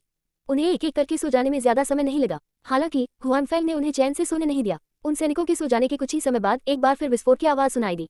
इस बार यह विस्फोट सीधे उनके शिविर में हुआ था। तुरंत सभी जाग गए। हालांकि हुआन फैंग ने उन्हें चैन से सोने नहीं दिया। उन सैनिकों के सो जाने के कुछ ही समय बाद एक बार फिर विस्फोट की आवाज सुनाई दी। इस बार यह विस्फोट सीधे उनके शिविर में हुआ था। तुरंत सभी जाग गए। जो चीज फटी वह दुनिया से आई थी, किसी ने चिल्लाकर कहा। फिर सभी ने आसमान की ओर देखा। हालांकि आसमान बहुत काला था। वे कुछ भी नहीं देख पा रहे थे और बम आसमान से गिरते जा रहे थे, एक एक करके। और आसमान के रंग की वजह से उन्हें पता नहीं था कि बम कहाँ गिरेगा, इसलिए वे इसे चकमा भी नहीं दे सकते थे। 1754 आक्रमण और रक्षा का एक भयंकर युद्ध। 2 बूम बूम बूम। सोंग लियाओ के कैंप में लगातार धमाकों की आवाजें आ रही थी। आसमान से गिरे बमों की वजह से कई लोग मारे गए या घायल हो गए। पूरा कैंप अफरा तफरी में डूबा हुआ था। क्या तुम सब घबराना चाहते हो? तुरंत छिपने के लिए कोई जगह ढूंढो। जब भूरी ने यह दृश्य देखा तो उसकी आंखें लगभग बाहर निकल आईं। हालांकि उसे नहीं पता था कि वास्तव में क्या हो रहा था। हालांकि उसे यकीन था कि यह निश्चित रूप से पश्चिमी जिया सेना का काम था। शुरू में इन लोगों ने सोचा था कि शिविर स्थापित करने के बाद सब ठीक हो जाएगा। उसे उम्मीद नहीं थी कि दूसरे पक्ष के पास ऐसी कोई चाल होगी। हालांकि गुली ने उन्हें छिपने के लिए जगह खोजने के लिए कहा था, लेकिन जिस जगह पर उन्होंने शिविर लगाया था वह मूल रूप से एक विशाल और खाली जगह थी। आसपास ऐसी बहुत सी चीजें नहीं थी जिन्हें छिपाया जा सके, इसलिए पूरा शिविर अभी भी अराजकता में था। हर कोई बिना सिर वाली मक्खियों की तरह इधर उधर भाग रहा था, लेकिन उन्हें नहीं पता था सुरक्षित जगह कहाँ थी? ध्यान से। जैसे ही गूली सभी को बचने का निर्देश देने में व्यस्त था, उसके निजी सुरक्षाकर्मियों ने अचानक उसे जमीन पर धकेल दिया और फिर उसके शरीर पर मजबूती से लेट गए। बूम! गूली के पास एक बहुत बड़ा विस्फोट हुआ, जिससे उसका दिमाग हिल गया और बहुत सारी मिट्टी उसके सिर पर गिर गई। फिर उसने अपने शरीर पर मौजूद गार्ड को धक्का देकर हटा दिया और उठकर बैठ गया। उसने पाया कि गार्ड पहले ही मर चुका था। उसके साथों छिद्रों से खून बहने लगा और वह मर गया। हालांकि गार्ड ने उसकी रक्षा की थी, फिर भी वह घायल था। पश्चिम ज़िया, मुझे पश्चिम ज़िया को नष्ट करना होगा, गूली ने दहाड़ते हुए कहा। इस समय सोंग लियाओ मित्र सेना के शिविर के ऊपर आकाश में एक विशाल पक्षी उड़ रहा था और चक्कर लगा रहा था। इस पक्षी की पीठ पर एक व्यक्ति बैठा था और यह व्यक्ति हुआन फेंग था। इस समय हुआन फेंग ईगलेट की पीठ पर बैठा था। वह पूरे सोंग लियाओ एलाइड आर्मी के शिविर के ऊपर मंडरा रहा था, लगातार स्टोरेज रिंग में बम गिरा रहा था। ऐसा इसलिए था क्योंकि नीचे का बड़ा क्षेत्र सोंग लियाओ एलाइड आर्मी का शिविर था, इसलिए हुआन फेंग को निशाना लगाने की भी जरूरत नहीं थी, उसने बस उन्हें फेंक दिया। सोंग लिसो एलाइड आर्मी के कैंप में एक के बाद एक बम फटते रहे, लेकिन हुआन फेंग ने फिर भी उन्हें बिना किसी जल्दबाजी के फेंका। ये सभी बम उसने बदले में लिए थे और उन पर बहुत पैसा भी खर्च हुआ था। हालांकि वह अभी भी परिणाम से बहुत संतुष्ट था। हुआन फेंग ने 1000 से ज्यादा बम भी फेंके थे। उसके बाद वह इत्मीनान से ईगलेट पर सवार होकर छोटे शहर में वापस चला गया। इस बीच शहर के बाहर सोंग लियाओ के शिविर में अराजकता फैल गई थी। शिविर में कई लोग मर चुके थे और कई तंबू जल गए थे। हर कोई आग बुझा रहा था और घायल सैनिक भी दर्द से चिल्ला रहे थे। शुरू में हुआन फेंग इस अवसर का लाभ उठाकर चुपके से हमला करना चाहता था। हालांकि सोंग लियाओ मित्र सेना का कमांडर मूर्ख नहीं था। विस्फोट होते ही उसे खतरे का एहसास हो गया। उसने मुख्य सैनिकों को इकट्ठा होने और पश्चिमी ज़िया सेना के चुपके से हमले से बचाव करने का आदेश दिया। भले ही विस्फोट से कुछ सैनिक मारे गए हों, लेकिन उनका गठन अभी भी व्यवस्थित था। तभी हुआन फेंग ने चुपके से हमला करने का विचार छोड़ दिया। पश्चिमी ज़िया के दूसरी तरफ कई सैनिक सुन नहीं रहे थे। शहर के बाहर हुए विस्फोट से वे भी जाग गए थे। उन्होंने बाहर अस्त व्यस्त शिविर को देखा। उनके दिमाग अभी भी उलझन में थे, उन्हें नहीं पता था कि क्या हुआ था। केवल वे ही मोटे तौर पर अनुमान लगा सकते थे कि क्या हुआ था जिन्होंने खदान का विस्फोट देखा था। ठीक है, देखना बंद करो, वापस जाओ और सो जाओ, हमें कल भी शहर की रक्षा करनी है। हुआन फेंग शहर की दीवार पर प्रकट हुआ और बोला। सोंग लियाओ का शिविर इस समय अस्त व्यस्त था, इसलिए उनके लिए रात में घेराबंदी करना असंभव था। ये पहले से ही काफी अच्छा था कि वे हुआन फेंग को उन पर चुपके से हमला करने से रोकने में सक्षम थे। इसलिए हुआन फेंग ने अपने सैनिकों से ये भी कहा कि वे आराम करने के लिए अपने समय का सबसे अच्छा उपयोग करें। कल उनके पास शहर की रक्षा करने के लिए ऊर्जा होगी। जब सभी ने हुआन फेंग को ये कहते हुए सुना, हालांकि उनके दिलों में अभी भी संदेह था, फिर भी वे सभी आराम करने के लिए वापस चले गए। मूल रूप से जब उन्होंने सोंग लियाओ की सेना को आते देखा तो वे कुछ हद तक घबरा गए थे। हालांकि दुश्मन ने अभी तक शहर पर हमला नहीं किया था। शिविर के बाहर वे वास्तव में अराजकता में पड़ गए थे। इससे उनकी आत्माएं वे कमोबेश उत्साहित थे। अगली सुबह जैसा कि हुआन फेंग ने उम्मीद की थी, सोंग लियाओ मित्र सेना ने सुबह सुबह शहर पर हमला करना शुरू कर दिया। उनके चिल्लाने की आवाज आसमान में गूंज उठी। एक ही समय में 5 लाख से ज्यादा लोग शहर पर हमला कर रहे थे। यह निश्चित रूप से कोई छोटा मोटा हमला नहीं था, क्योंकि उसने अनुमान लगाया था कि शहर के नीचे भी ऐसे ही आग्नेयास्त्र होंगे। ये भी इसी वजह से था। गूली ने अभी भी सोंग राजवंश की सेना को आगे बढ़ने दिया, जबकि लियाओ सेना पीछे चल रही थी। दरअसल ये सोंग जून को तोप का चारा बनाने के लिए था। हालांकि सोंग राजवंश के अधिकारियों को इसके बारे में पता था, लेकिन स्थिति उनके अनुमान से कहीं बेहतर थी। चाहे वे कितने भी असंतुष्ट क्यों न हो, वे केवल वही कर सकते थे जो उन्हें बताया गया था। बूम बूम बूम, जैसी की उम्मीद थी, धमाके की आवाज गूंजी। आगे चल रहे सोंग सेना के सैनिक तुरंत ही बड़ी संख्या में हताहत हुए। शहर के बाहर हुआन फेंग ने काफी सारी बारूदी सुरंगें बिछा रखी थी, जिसकी वजह से सोंग राजवंश के सैनिक अपनी जान की बाजी लगाकर बारूदी सुरंगें खोद रहे थे। जब तक सोंग लियाओ मित्र सेना शहर की दीवार तक पहुंची, तब तक हजारों लोग हताहत हो चुके थे। इस समय अंततः युद्ध शुरू हो गया था। शायद ये हुआन फेंग की पिछली हरकतों की वजह से था जिसने उन्हें क्रोधित कर दिया था। जिस क्षण से वे शहर की दीवार के करीब पहुंचे, गूली ने नुकसान की परवाह किए बिना शहर की घेराबंदी शुरू कर दी। वह इस शहर को जीतना चाहता था। वह शहर में सभी को मारना चाहता था, फिर वेस्ट ज़िया को खत्म करना चाहता था। ऐसा करके ही वह अपने दिल में मौजूद नफरत को खत्म कर सकता था। उसी समय गूली खुद मोर्चे पर भाग गया। अस्थायी कमांडर बनने से पहले वह युद्ध में अपनी बहादुरी के लिए प्रसिद्ध था। हर बार जब वह हमला करता तो वह मोर्चे पर हमला करता। यही कारण था कि सैनिकों के बीच उसकी बहुत प्रतिष्ठा थी, और अब उसने अपनी यह आदत नहीं बदली। साथ ही यह इसलिए भी था क्योंकि वह लगातार हो रहे विस्फोटों से पूरी तरह से क्रोधित था। वह खुद शहर की दीवार पर चढ़ना चाहता था और उन शापित पश्चिमी ज़िया लोगों को मारना चाहता था। मार डालो, आरोप लगाओ, आक्रमण करो, सभी पश्चिमी ज़िया कुत्तों को मार डालो, उन्हें मार डालो, हमारे भाइयों का बदला लो। हर जगह चीख पुकार और चीख पुकार सुनाई दे रही थी। पूरा युद्ध क्षेत्र उबलते पानी के बर्तन की तरह था। युद्ध शुरू से ही अपने चरम पर पहुंच चुका था। हालांकि पश्चिमी ज़िया के सैनिक डरे हुए थे, लेकिन इस समय वे भी प्रतिरोध करने की पूरी कोशिश कर रहे थे। हालांकि ये शहर कोई बड़ा शहर नहीं था। सोंग लियाओ मित्र सेना का हमला भयंकर था। कुछ हजार से ज्यादा लोगों के साथ बाहर की खदानों को नष्ट करते हुए वे शहर में घुसकर बदला लेने के लिए वेस्ट ज़िया के सभी लोगों को मारना चाहते थे। इसलिए सोंग लियाओ मित्र सेना को शहर की दीवार के शीर्ष पर पहुंचने में ज्यादा समय नहीं लगा। हालांकि वे जल्द ही पराजित हो गए, लेकिन ऐसे और भी कई स्थान थे जहां सोंग लियाओ मित्र सेना शहर की दीवार के शीर्ष पर चढ़ गई। हुआन फेंग और बाई शियाओरो भी लड़ने के लिए शहर की दीवार के ऊपर चले गए। आमतौर पर जहां भी सबसे खतरनाक जगह होती, वे दोनों सामने आ जाते। हुआन फेंग की मार्शल आर्ट के साथ अगर वह पीछे नहीं हटा तो वह आमतौर पर एक ही हथेली से एक व्यक्ति को मार सकता था। इसलिए वह जहां भी जाता, खतरा बहुत जल्दी हल हो जाता। हालांकि हुआन फेंग आखिरकार सिर्फ एक व्यक्ति था और शहर की दीवार बहुत बड़ी थी, इसलिए वह ज्यादा व्यस्त नहीं हो सकता था। हुआन फेंग ने यह भी सोचा कि क्या उसे कुछ और पैसे लेने चाहिए। इस समय उसके सामने अचानक अराजकता का माहौल बन गया। एक और दुश्मन शहर की दीवार पर चढ़ गया। उस व्यक्ति के पास मजबूत मांसपेशियां थी, उसका शरीर वीर था और उसने अपने हाथ में एक बड़ी कुल्हाड़ी पकड़ी हुई थी। एक नजर में ही पता चल जाता था कि वह एक भयंकर सेनापति था। जैसे ही कुल्हाड़ी उसके हाथ में उड़ी, पश्चिमी ज़िया सेना के कई सैनिक घायल हो गए। हाँ, कमाल है, मैं तुम सभी कमीनों को मार डालूंगा जो सिर्फ चाले चलने की हिम्मत रखते हैं। तुम सबको मार डालूंगा। वह आदमी जोर जोर से हंसते हुए अपने दुश्मनों को मार रहा था। आसपास के पश्चिमी ज़िया सेना के सैनिक उसके सामने कुछ नहीं थे, क्योंकि वह आगे चल रहा था। सोंग लियाओ मित्र सेना के अधिक से अधिक सैनिक शहर की दीवार पर चढ़ने से डरने लगे। शहर की दीवार पर उनकी स्थिति बड़ी और बड़ी होती जा रही थी। हुआन फैंग की नजरें केंद्रित हो गईं। उसे तुरंत खतरा महसूस हुआ। अगर वह उन लोगों को नहीं मार पाता तो शहर की दीवार गिर जाती। उस समय पूरे शहर की दीवार खतरे में पड़ सकती थी। तुम यहीं रहो और सावधान रहो, मैं वहां जाऊंगा, हुआन फैंग ने बाई शियाओरो से कहा जो उसके बगल में थी। उसकी आवाज अभी भी हवा में बह रही थी। वह पहले से ही 10 कदम दूर था, भले ही उसके आसपास लोग थे। जब उसने माइक्रोस्टेप का इस्तेमाल किया तो उसे बहुत कम प्रतिरोध का सामना करना पड़ा। कौन मुझसे लड़ने की हिम्मत करता है? वह व्यक्ति लियाओ सेना का जनरल मारने के लिए तैयार था। उसने अपनी कुल्हाड़ी उठाई और चिल्लाया। आसपास के पश्चिमी ज़िया सैनिक डर के मारे उसकी ओर देखने लगे, उससे लड़ने की हिम्मत नहीं कर पा रहे थे। इस स्थिति ने उसे फिर से हंसाया। शुरू में उसने सोचा कि पश्चिमी ज़िया सेना में आग्नेयास्त्रों के अलावा, लेकिन अब ऐसा लग रहा था कि वे बहुत ज्यादा चिंता कर रहे थे। आग्नेयास्त्रों के बिना उनकी लड़ाकू शक्ति इतनी कम होगी। इस जगह को समतल करना कोई बड़ी बात नहीं थी। हालांकि जैसे ही वह हत्या करना जारी रखना चाहता था, अचानक उसके कान के पास हवा की आवाज सुनाई दी। उसे लगा कि उसकी तरफ खतरा है और वो तुरंत पीछे मुड़ना चाहता था। हालांकि उसकी हरकतें अभी भी थोड़ी धीमी थी। जब वह पलटा तो उसका शरीर आधा टकराया। उस हथेली का बल बहुत ज्यादा था, हालांकि वह पहले से ही प्रतिरोध करने के लिए तैयार था। इस हथेली ने फिर भी उसे उड़ा दिया, और वह इस समय शहर की दीवार के पास था, इसलिए इस तार के पेड़ ने उसे सीधे शहर की दीवार से उड़ा दिया, बाहर की ओर उड़ा दिया। फिर उसकी भयावह चीखों के बीच वह नीचे उतरने लगा। हालांकि वह जमीन पर नहीं उतरा। बेशक वह भी बच नहीं पाया। एक आकृति पहले से ही छाया की तरह उड़ रही थी। हथेली के बाद हथेली उसके कौशल को मार रही थी। उसे तब तक पीटा गया जब तक कि वह लगातार खून नहीं उगलने लगा। वह विरोध करना चाहता था, लेकिन वह अपने प्रतिद्वंद्वी को बिल्कुल भी नहीं मार सका। तेन, उस व्यक्ति का शरीर आखिरकार जमीन पर आ गिरा। वह पहले 6 या 7 मीटर की ऊंचाई से गिरा था। ये पहले से ही असहनीय था। इसके अलावा गिरने के बाद, इतनी बार धक्के खाने के बाद, जब वह जमीन पर गिरा, वह बल का विरोध भी नहीं कर सका, इसलिए वह जमीन पर गिर गया। मिट्टी की एक लहर के साथ एक बार फिर उसके मुंह से खून का एक बड़ा घूंट निकला। उसके बाद ये बहता रहा। अभी अभी उस पर हमला करने वाला व्यक्ति हुआन फैंग था। उसे जमीन पर गिराने के बाद वह एक बार फिर शहर की दीवार पर लौट आया और बेहोश होकर बोला, एक भी वार नहीं झेल सकता। आसपास की हवा मानो जम गई हो। लड़ाई और चिल्लाने की आवाजें मानो गायब हो गई हो। सोंग लियाओ की मित्र सेना के कई लोग डर के मारे उसकी ओर देख रहे थे और लड़ना भी भूल गए थे। 1755 वह अचानक पीछे हट गया। शून्य आसपास की सोंग लियाओ मित्र सेना स्तब्ध थी, लेकिन हुआन फैंग नहीं। वे सिया के सैनिक भी स्तब्ध नहीं थे। वे अभी भी अपनी चेतना से दुश्मन को मार रहे थे। हालांकि उन्हें अचानक एहसास हुआ कि सोंग लियाओ मित्र सेना प्रतिरोध करने में असमर्थ लग रही थी। शहर की दीवारें जो मूल रूप से दुश्मनों द्वारा कब्जा कर ली गई थी, धीरे धीरे वापस ले ली गई। जनरल गूली मर गया है, सौंग आर्मी का एक सिपाही अचानक चिल्लाया। हालांकि वह लियाओ किंगडम का सिपाही नहीं था, लेकिन वह इस बार के कमांडर इन चीफ को भी जानता था।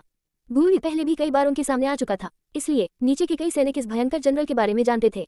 हालांकि ये भयंकर सेनापति जो हमेशा अग्रिम मोर्चे पर हमला करना पसंद करता था, लेकिन वह अचानक मारा गया। इसके अलावा वह बिना जवाबी कार्रवाई किए भी मारा गया। सोंग लियाओ के सैनिक एक पल के लिए वे इसे स्वीकार नहीं कर पाए। वह सोंग आर्मी का सिपाही। जब उसने ये कहा तो सभी को सदमा और संदेह हुआ। उस समय वह बहुत आश्वस्त नहीं लग रहा था। जनरल गूली मर चुका है। एक और आवाज सुनाई दी। इस बार स्वर संदेह से पुष्टि में बदल गया। इस बार बोलने वाला व्यक्ति लियाओ सेना का एक सैनिक था। सोंग राजवंश के सैनिकों की तुलना में वह लियाओ सेना का एक सैनिक था।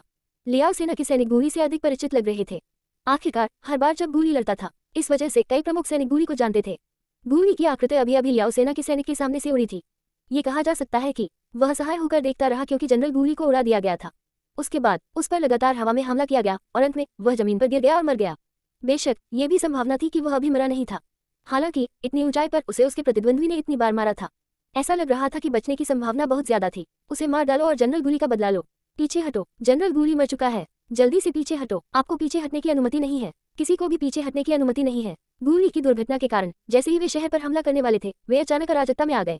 कुछ लोग एक ही बार में शहर पर हमला करना चाहते थे, जबकि अन्य डरे हुए थे। अगर वे पीछे हटना चाहते थे तो उन्हें इंतजार करना होगा और देखना होगा कि क्या होता है। सेना के इस हिस्से का नेतृत्व मुख्य रूप से सोंग सेना द्वारा किया जाता था। हालांकि लियाओ सेना पहले गूली की स्थिति पर एक नजर डालना चाहती थी। शायद वह अभी भी जीवित था। जब हुआन फैंग ने उन लोगों की बातें सुनी तो वह दंग रह गया। उसने कभी नहीं सोचा था कि जिस भयंकर सेनापति को उसने अभी अभी उड़ा दिया है, वह एक महत्वपूर्ण व्यक्ति लग रहा था। एक बार दुश्मन मर गया। हमलावर पक्ष के विचार पहले से ही एकजुट नहीं थे। उसके बाद हुआन फैंग ने पाया कि जिस व्यक्ति को अभी अभी जमीन पर गिराया गया था, वह दुश्मन की तरफ था। वे कई लियाओ सेना के सैनिकों से घिरे हुए थे। उनमें से कुछ दुश्मन को पीछे हटते हुए बचा रहे थे। हुआन फैंग को खुद यकीन नहीं था कि उसने अभी अभी दुश्मन को मारा है या नहीं। तार्किक रूप से कहें तो उसका हमला बहुत भारी था। इसके अलावा वह इतनी ऊंची जगह से उतरा था। दूसरे पक्ष को निश्चित रूप से मर जाना चाहिए। हालांकि दूसरा पक्ष स्पष्ट रूप से कोई साधारण व्यक्ति नहीं था। उसके लिए अधिक दृढ़ जीवन शक्ति रखना असंभव नहीं था। जब हुआन फैंग को एहसास हुआ कि दूसरा पक्ष एक महत्वपूर्ण व्यक्ति है, तो वह शहर की दीवार से नीचे उतरा और लोगों के समूह की ओर बढ़ा। वह उन्हें मारना चाहता था। वह व्यक्ति फिर से आ गया है। जनरल की रक्षा करो। जब लियाओ सेना ने हुआन फैंग को फिर से उनकी ओर बढ़ते देखा तो उन्होंने तुरंत चिल्लाया। उसके बाद अधिक से अधिक लियाओ सेना गुली के करीब आ गई, उसे कसकर घेर लिया। हुआन फैंग ने उनमें से एक को एक ही हथेली के वार से उड़ा दिया। हालांकि 2 और लोग बहुत जल्द उसके सामने आ गए। उन लोगों को पता था कि वे हुआन फैंग का मुकाबला नहीं कर सकते, लेकिन वे अभी भी हुआन फैंग का रास्ता रोक रहे थे, उसे गुली के करीब आने से रोक रहे थे। वे हुआन फैंग की हरकतों में देरी करने के लिए अपनी जान लगा रहे थे। इस तरह की हरकत से हुआन फैंग को और भी यकीन हो गया कि दूसरे पक्ष की पहचान सरल नहीं थी। इससे वह दूसरे पक्ष को मारने के लिए और भी दृढ़ हो गया। हालांकि उसके सामने वाले सभी लोग लियाओ सेना से थे। भले ही हुआन फैंग की मार्शल आर्ट शक्तिशाली थी, फिर भी वह उन्हें मार देगा। इसके अलावा इस तरह से और भी लियाओ सेना थी। अगर वह वास्तव में गिरा हुआ था तो हुआन फैंग बहुत खतरे में होगा। ठीक है, उन्हें विस्फोट का स्वाद चखने दो। हुआन फैंग ने अपने इंटरस्पेशियल स्टोरेज रिंग से एक ग्रेनेड निकाला और सामने खड़े लोगों को उसे फेंकने दिया। धमाका! कई लियाओ सेना आकाश में उड़ गई और पलक झपकते ही उन्होंने अपनी जान गंवा दी। क्योंकि उन लियाओ सेना ने गोली को घेर रखा था, इसलिए भीड़ काफी घनी थी। इसलिए हुआन फैंग के ग्रेनेड से होने वाला नुकसान अभी भी बहुत बड़ा था। लेकिन ये भी था क्योंकि भीड़ बहुत घनी थी कि उसके ग्रेनेड ने बहुत से लोगों को मार डाला था। हालांकि इससे गोली को कोई चोट नहीं लगी, जो भीड़ के सबसे अंदरूनी हिस्से में था। बाहरी घेरे में मौजूद लोगों के मारे जाने के बाद लियाओ सेना के लोगों का एक और समूह तेजी से गोली के करीब आ गया और एक बार फिर उसे इतनी मजबूती से घेर लिया कि पानी की एक बूंद भी बाहर नहीं निकल सकी। हुआन फैंग ने ग्रेनेड फेंकना जारी रखा, इन लोगों की जान ले ली। हर ग्रेनेड कई लोगों की जान ले लेता। हालांकि गोली अभी भी लोगों से घिरा हुआ था। हुआन फैंग अभी भी अंदर के लोगों को नुकसान नहीं पहुंचा सका। इसके अलावा इस समय यहाँ की हलचल पहले से ही युद्ध के मैदान पर मौजूद अन्य लोगों को पता थी। अधिक से अधिक लियाओ सेना इस जगह की ओर बढ़ रही थी। उनमें से एक हिस्सा जनरल गुली को घेरना जारी रखता था, जिससे उसकी सुरक्षा परत और भी मोटी हो जाती थी। दूसरा हिस्सा हुआन फैंग की ओर बढ़ रहा था। हालांकि दोनों पक्षों के पास शक्तिशाली मार्शल आर्ट थे, इतने सारे लोगों के सामने चाहे विशेषज्ञ कितना भी शक्तिशाली क्यों न हो, इस बात की संभावना थी कि वह मौके पर ही मर जाएगा। हालांकि हुआन फैंग अंतरिक्ष में उड़ सकता था और अपने सामने भीड़ को उड़ा सकता था। हालांकि एक बार जब वह वास्तव में आकाश में उड़ गया तो यह और भी खतरनाक होगा। ये जगह सोंग लियाओ मित्र सेना से घिरी हुई थी। अगर वह आकाश में उड़ गया तो वह गारंटी दे सकता था कि सभी दिशाओं से तीर आएंगे। इसलिए इस समय हवा में उड़ना निश्चित रूप से एक अच्छा विकल्प नहीं था। दुश्मनों की बढ़ती संख्या को देखते हुए हुआन फैंग ने अदृश्य रहना और पीछा करना जारी रखना चुना। जब लियाओ सेना के सैनिकों ने हुआन फैंग को अचानक गायब होते देखा तो वे भी चौंक गए। हालांकि उन्होंने थोड़ी सी भी लापरवाही नहीं की। वे फॉर्मेशन को स्थिर करना जारी रखते थे। उन्होंने गोली को घेर लिया और पीछे हट गए, जिससे हुआन फैंग को छिपकर हमला करने का कोई मौका नहीं मिला। कुछ देर तक उसका पीछा करने और यह सुनिश्चित करने के बाद कि उसे कोई मौका न मिले, हुआन फैंग अनिच्छा से मुड़ा और चला गया। दूसरी तरफ गोली की गंभीर चोटों और अज्ञात जीवन और मृत्यु की खबर पूरे सोंग लियाओ मित्र सेना में फैल गई थी। पहले तो सोंग लियाओ मित्र सेना ने सोचा कि यह पश्चिमी जिया सेना का एक नकली संदेश है और यह उनके बीच अराजकता पैदा करने के लिए था। हालांकि उन्हें जल्द ही एहसास हो गया कि ऐसा नहीं था। गोली का झंडा पहले ही पीछे की ओर खिसक चुका था। आपको पता होना चाहिए कि गोली हमेशा हर लड़ाई में सबसे आगे रहता था। उसकी पहचान का प्रतिनिधित्व करने वाला झंडा हमेशा सबसे आगे रहता था। वह हमला करने के लिए लियाओ सेना का नेतृत्व करता था, लेकिन इस बार झंडा वास्तव में पीछे था। ये स्पष्ट रूप से एक दुर्घटना थी। फिर उन्होंने पुष्टि की कि यह खबर सच थी। तुरंत और भी अधिक अराजकता पैदा हो गई। लोगों के मन में हलचल मच गई और उनके विचार अब एकजुट नहीं थे। कुछ लोग हमला करना चाहते थे और कुछ पीछे हटना चाहते थे। युद्ध के मैदान में बहुत अराजकता थी। जब सोम राजवंश के सेनापति ने ये स्थिति देखी तो उसने निर्णायक रूप से सैनिकों को पहले पीछे हटने का आदेश दिया। भले ही वह बहुत सक्षम नहीं था, लेकिन वह ये जानता था इस स्थिति में हमला जारी रखने से केवल अधिक नुकसान होगा। हालांकि वह अधिक परिणाम प्राप्त करने में सक्षम नहीं होगा। यदि वह लड़ना जारी रखता है तो ये पूरी तरह से इसके लायक नहीं था। इसके अलावा साम राजवंश के अधिकारी के दिल में वह अभी भी गोली की चोटों के बारे में चिंतित था। उसे नहीं पता था कि गोली अभी कैसा कर रहा है। शुरू से ही साम राजवंश का अधिकारी पीछे की ओर प्रभारी था। वह गोली की तरह अग्रिम पंक्ति में नहीं गया। गोली ने उसका मजाक भी उड़ाया, कहा कि साम लोग डरपोक हैं। कोई आश्चर्य नहीं कि उन्हें लियाओ सेना ने इस तरह पीटा। अधिकारी ने सतह पर उसके शब्दों का खंडन करने की हिम्मत नहीं की, लेकिन अपने दिल में वह गोली को एक असभ्य होने के लिए कोस रहा था। और अब गोली के साथ ऐसी दुर्घटना घटी थी जो अग्रिम पंक्ति की ओर भाग रहा था। उस साम राजवंश के अधिकारी के दिल में शायद थोड़ी बहुत खुशी की भावना होगी। क्या तुम्हें अग्रिम पंक्ति की ओर भागना पसंद नहीं था? आगे बढ़ो तुम गंवार। बेशक सोम राजवंश के अधिकारी कभी भी इन शब्दों को जोर से कहने की हिम्मत नहीं करेंगे। गोली की गंभीर चोटों के कारण लियाओ सेना का पेट अभी गुस्से से भरा हुआ होगा। वह निश्चित रूप से इस भौं से डर नहीं पाएगा। वो सोम राजवंश के सैनिकों के पीछे हटने के बाद लियाओ सेना ने अंततः प्रतिरोध करना बंद कर दिया और पीछे हटने का बिगुल फूंका। लियाओ सेना का एक बड़ा समूह ज्वार की तरह पीछे हट गया। ऐसा लगता है कि अभी जो आदमी है वह एक महत्वपूर्ण व्यक्ति है। वह इस सेना का नया कमांडर भी हो सकता है। हुआन फैंग शहर की दीवार के ऊपर खड़ा था। उसने तेजी से पीछे हटी लियो सेना को देखा और खुद से फुसफुसाया, दुश्मन अचानक पीछे क्यों हट गया? इस समय बाइशियारो हुआन फैंग के पास चली गई और बोली। दरअसल पश्चिमी जिया सेना के लोग भी भ्रमित थे। उन्होंने अभी बड़ी मुश्किल से लड़ाई लड़ी थी। सोंग लियाओ मित्र सेना पहले ही कई बार शहर की दीवारों के ऊपर पहुंच चुकी थी। कई लोगों को तो ये भी लगा कि उनका अनुमान है कि वे आज शहर की दीवार की रक्षा नहीं कर पाएंगे। हालांकि उन्हें उम्मीद नहीं थी कि सोंग लियाओ मित्र सेना अचानक पीछे हटने का फैसला करेगी। कोई संकेत नहीं था और इसे उन्हें लगा कि यह हंसी नहीं था। हर कोई हैरान था। हुआन फैंग शायद एकमात्र व्यक्ति था जो इसके पीछे का कारण अनुमान लगा सकता था। ऐसा लगता है कि उन्होंने वहां एक महत्वपूर्ण व्यक्ति को गंभीर रूप से घायल कर दिया है। हुआन फेंग ने कहा, उसे यकीन नहीं था कि दुश्मन जनरल मर गया है या नहीं। उस समय उसे दुश्मन की विशेष पहचान का एहसास नहीं था। इसलिए दुश्मन को जमीन पर गिराने और यह पुष्टि करने के बाद कि वह अपनी लड़ाकू ताकत पूरी तरह से खो चुका है, वह दुश्मन को मारना जारी रखने के लिए वापस लौट आया। अगर कोई और आम आदमी होता तो उसके हमले में उसकी मौत हो जाती। लेकिन अभी लियाओ सेना की प्रतिक्रिया को देखकर हुआन फेंग अचानक अनिश्चित हो गया। शायद प्रतिद्वंद्वी केवल गंभीर रूप से घायल हुआ था और मरा नहीं था। एक महत्वपूर्ण व्यक्ति गंभीर रूप से घायल हो गया। बाई शियाओरो थोड़ा स्तब्ध रह गई। आमतौर पर जो लोग महत्वपूर्ण होते हैं वे पीछे के प्रभारी होते हैं। क्या सैनिकों और जनरलों को तैनात करना आसान नहीं था? इस मोर्चे पर किस तरह का महत्वपूर्ण व्यक्ति गंभीर रूप से घायल हो सकता है?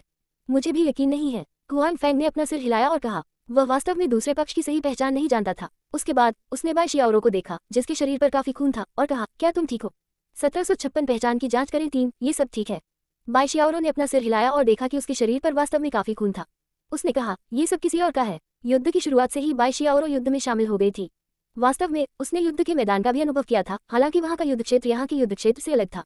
हालांकि क्रूरता एक जैसी थी, इसलिए वह युद्ध के मैदान के माहौल में ढलने वाली लड़कियों में सबसे तेज भी थी। इस युद्ध में वह एकमात्र महिला थी जिसने हुआन फेंग का अनुसरण किया। इसलिए क्रूर नरसंहार के सामने भी बाई शियाओरो के दिल में भावनात्मक उतार चढ़ाव नहीं था। उसकी आंतरिक ऊर्जा मजबूत होने के बाद लड़ाई जारी रखने की उसकी क्षमता, वह एक कदम और आगे बढ़ गई थी, इसलिए उसे अब तक बहुत थकान महसूस नहीं हुई। उसने ये भी महसूस किया कि सोंग लियाओ मित्र सेना ने उसकी कल्पना से कहीं अधिक पीछे हटना शुरू कर दिया था। ये बहुत तेज था। यह अच्छी बात है कि तुम ठीक हो। हुआन फेंग ने बाई शियाओरो का चेहरा पोंछा और फिर से शहर की तलहटी की ओर देखा। वहां सोंग लियाओ मित्र सेना वहां से निकलकर अपने शिविर में लौट आई थी।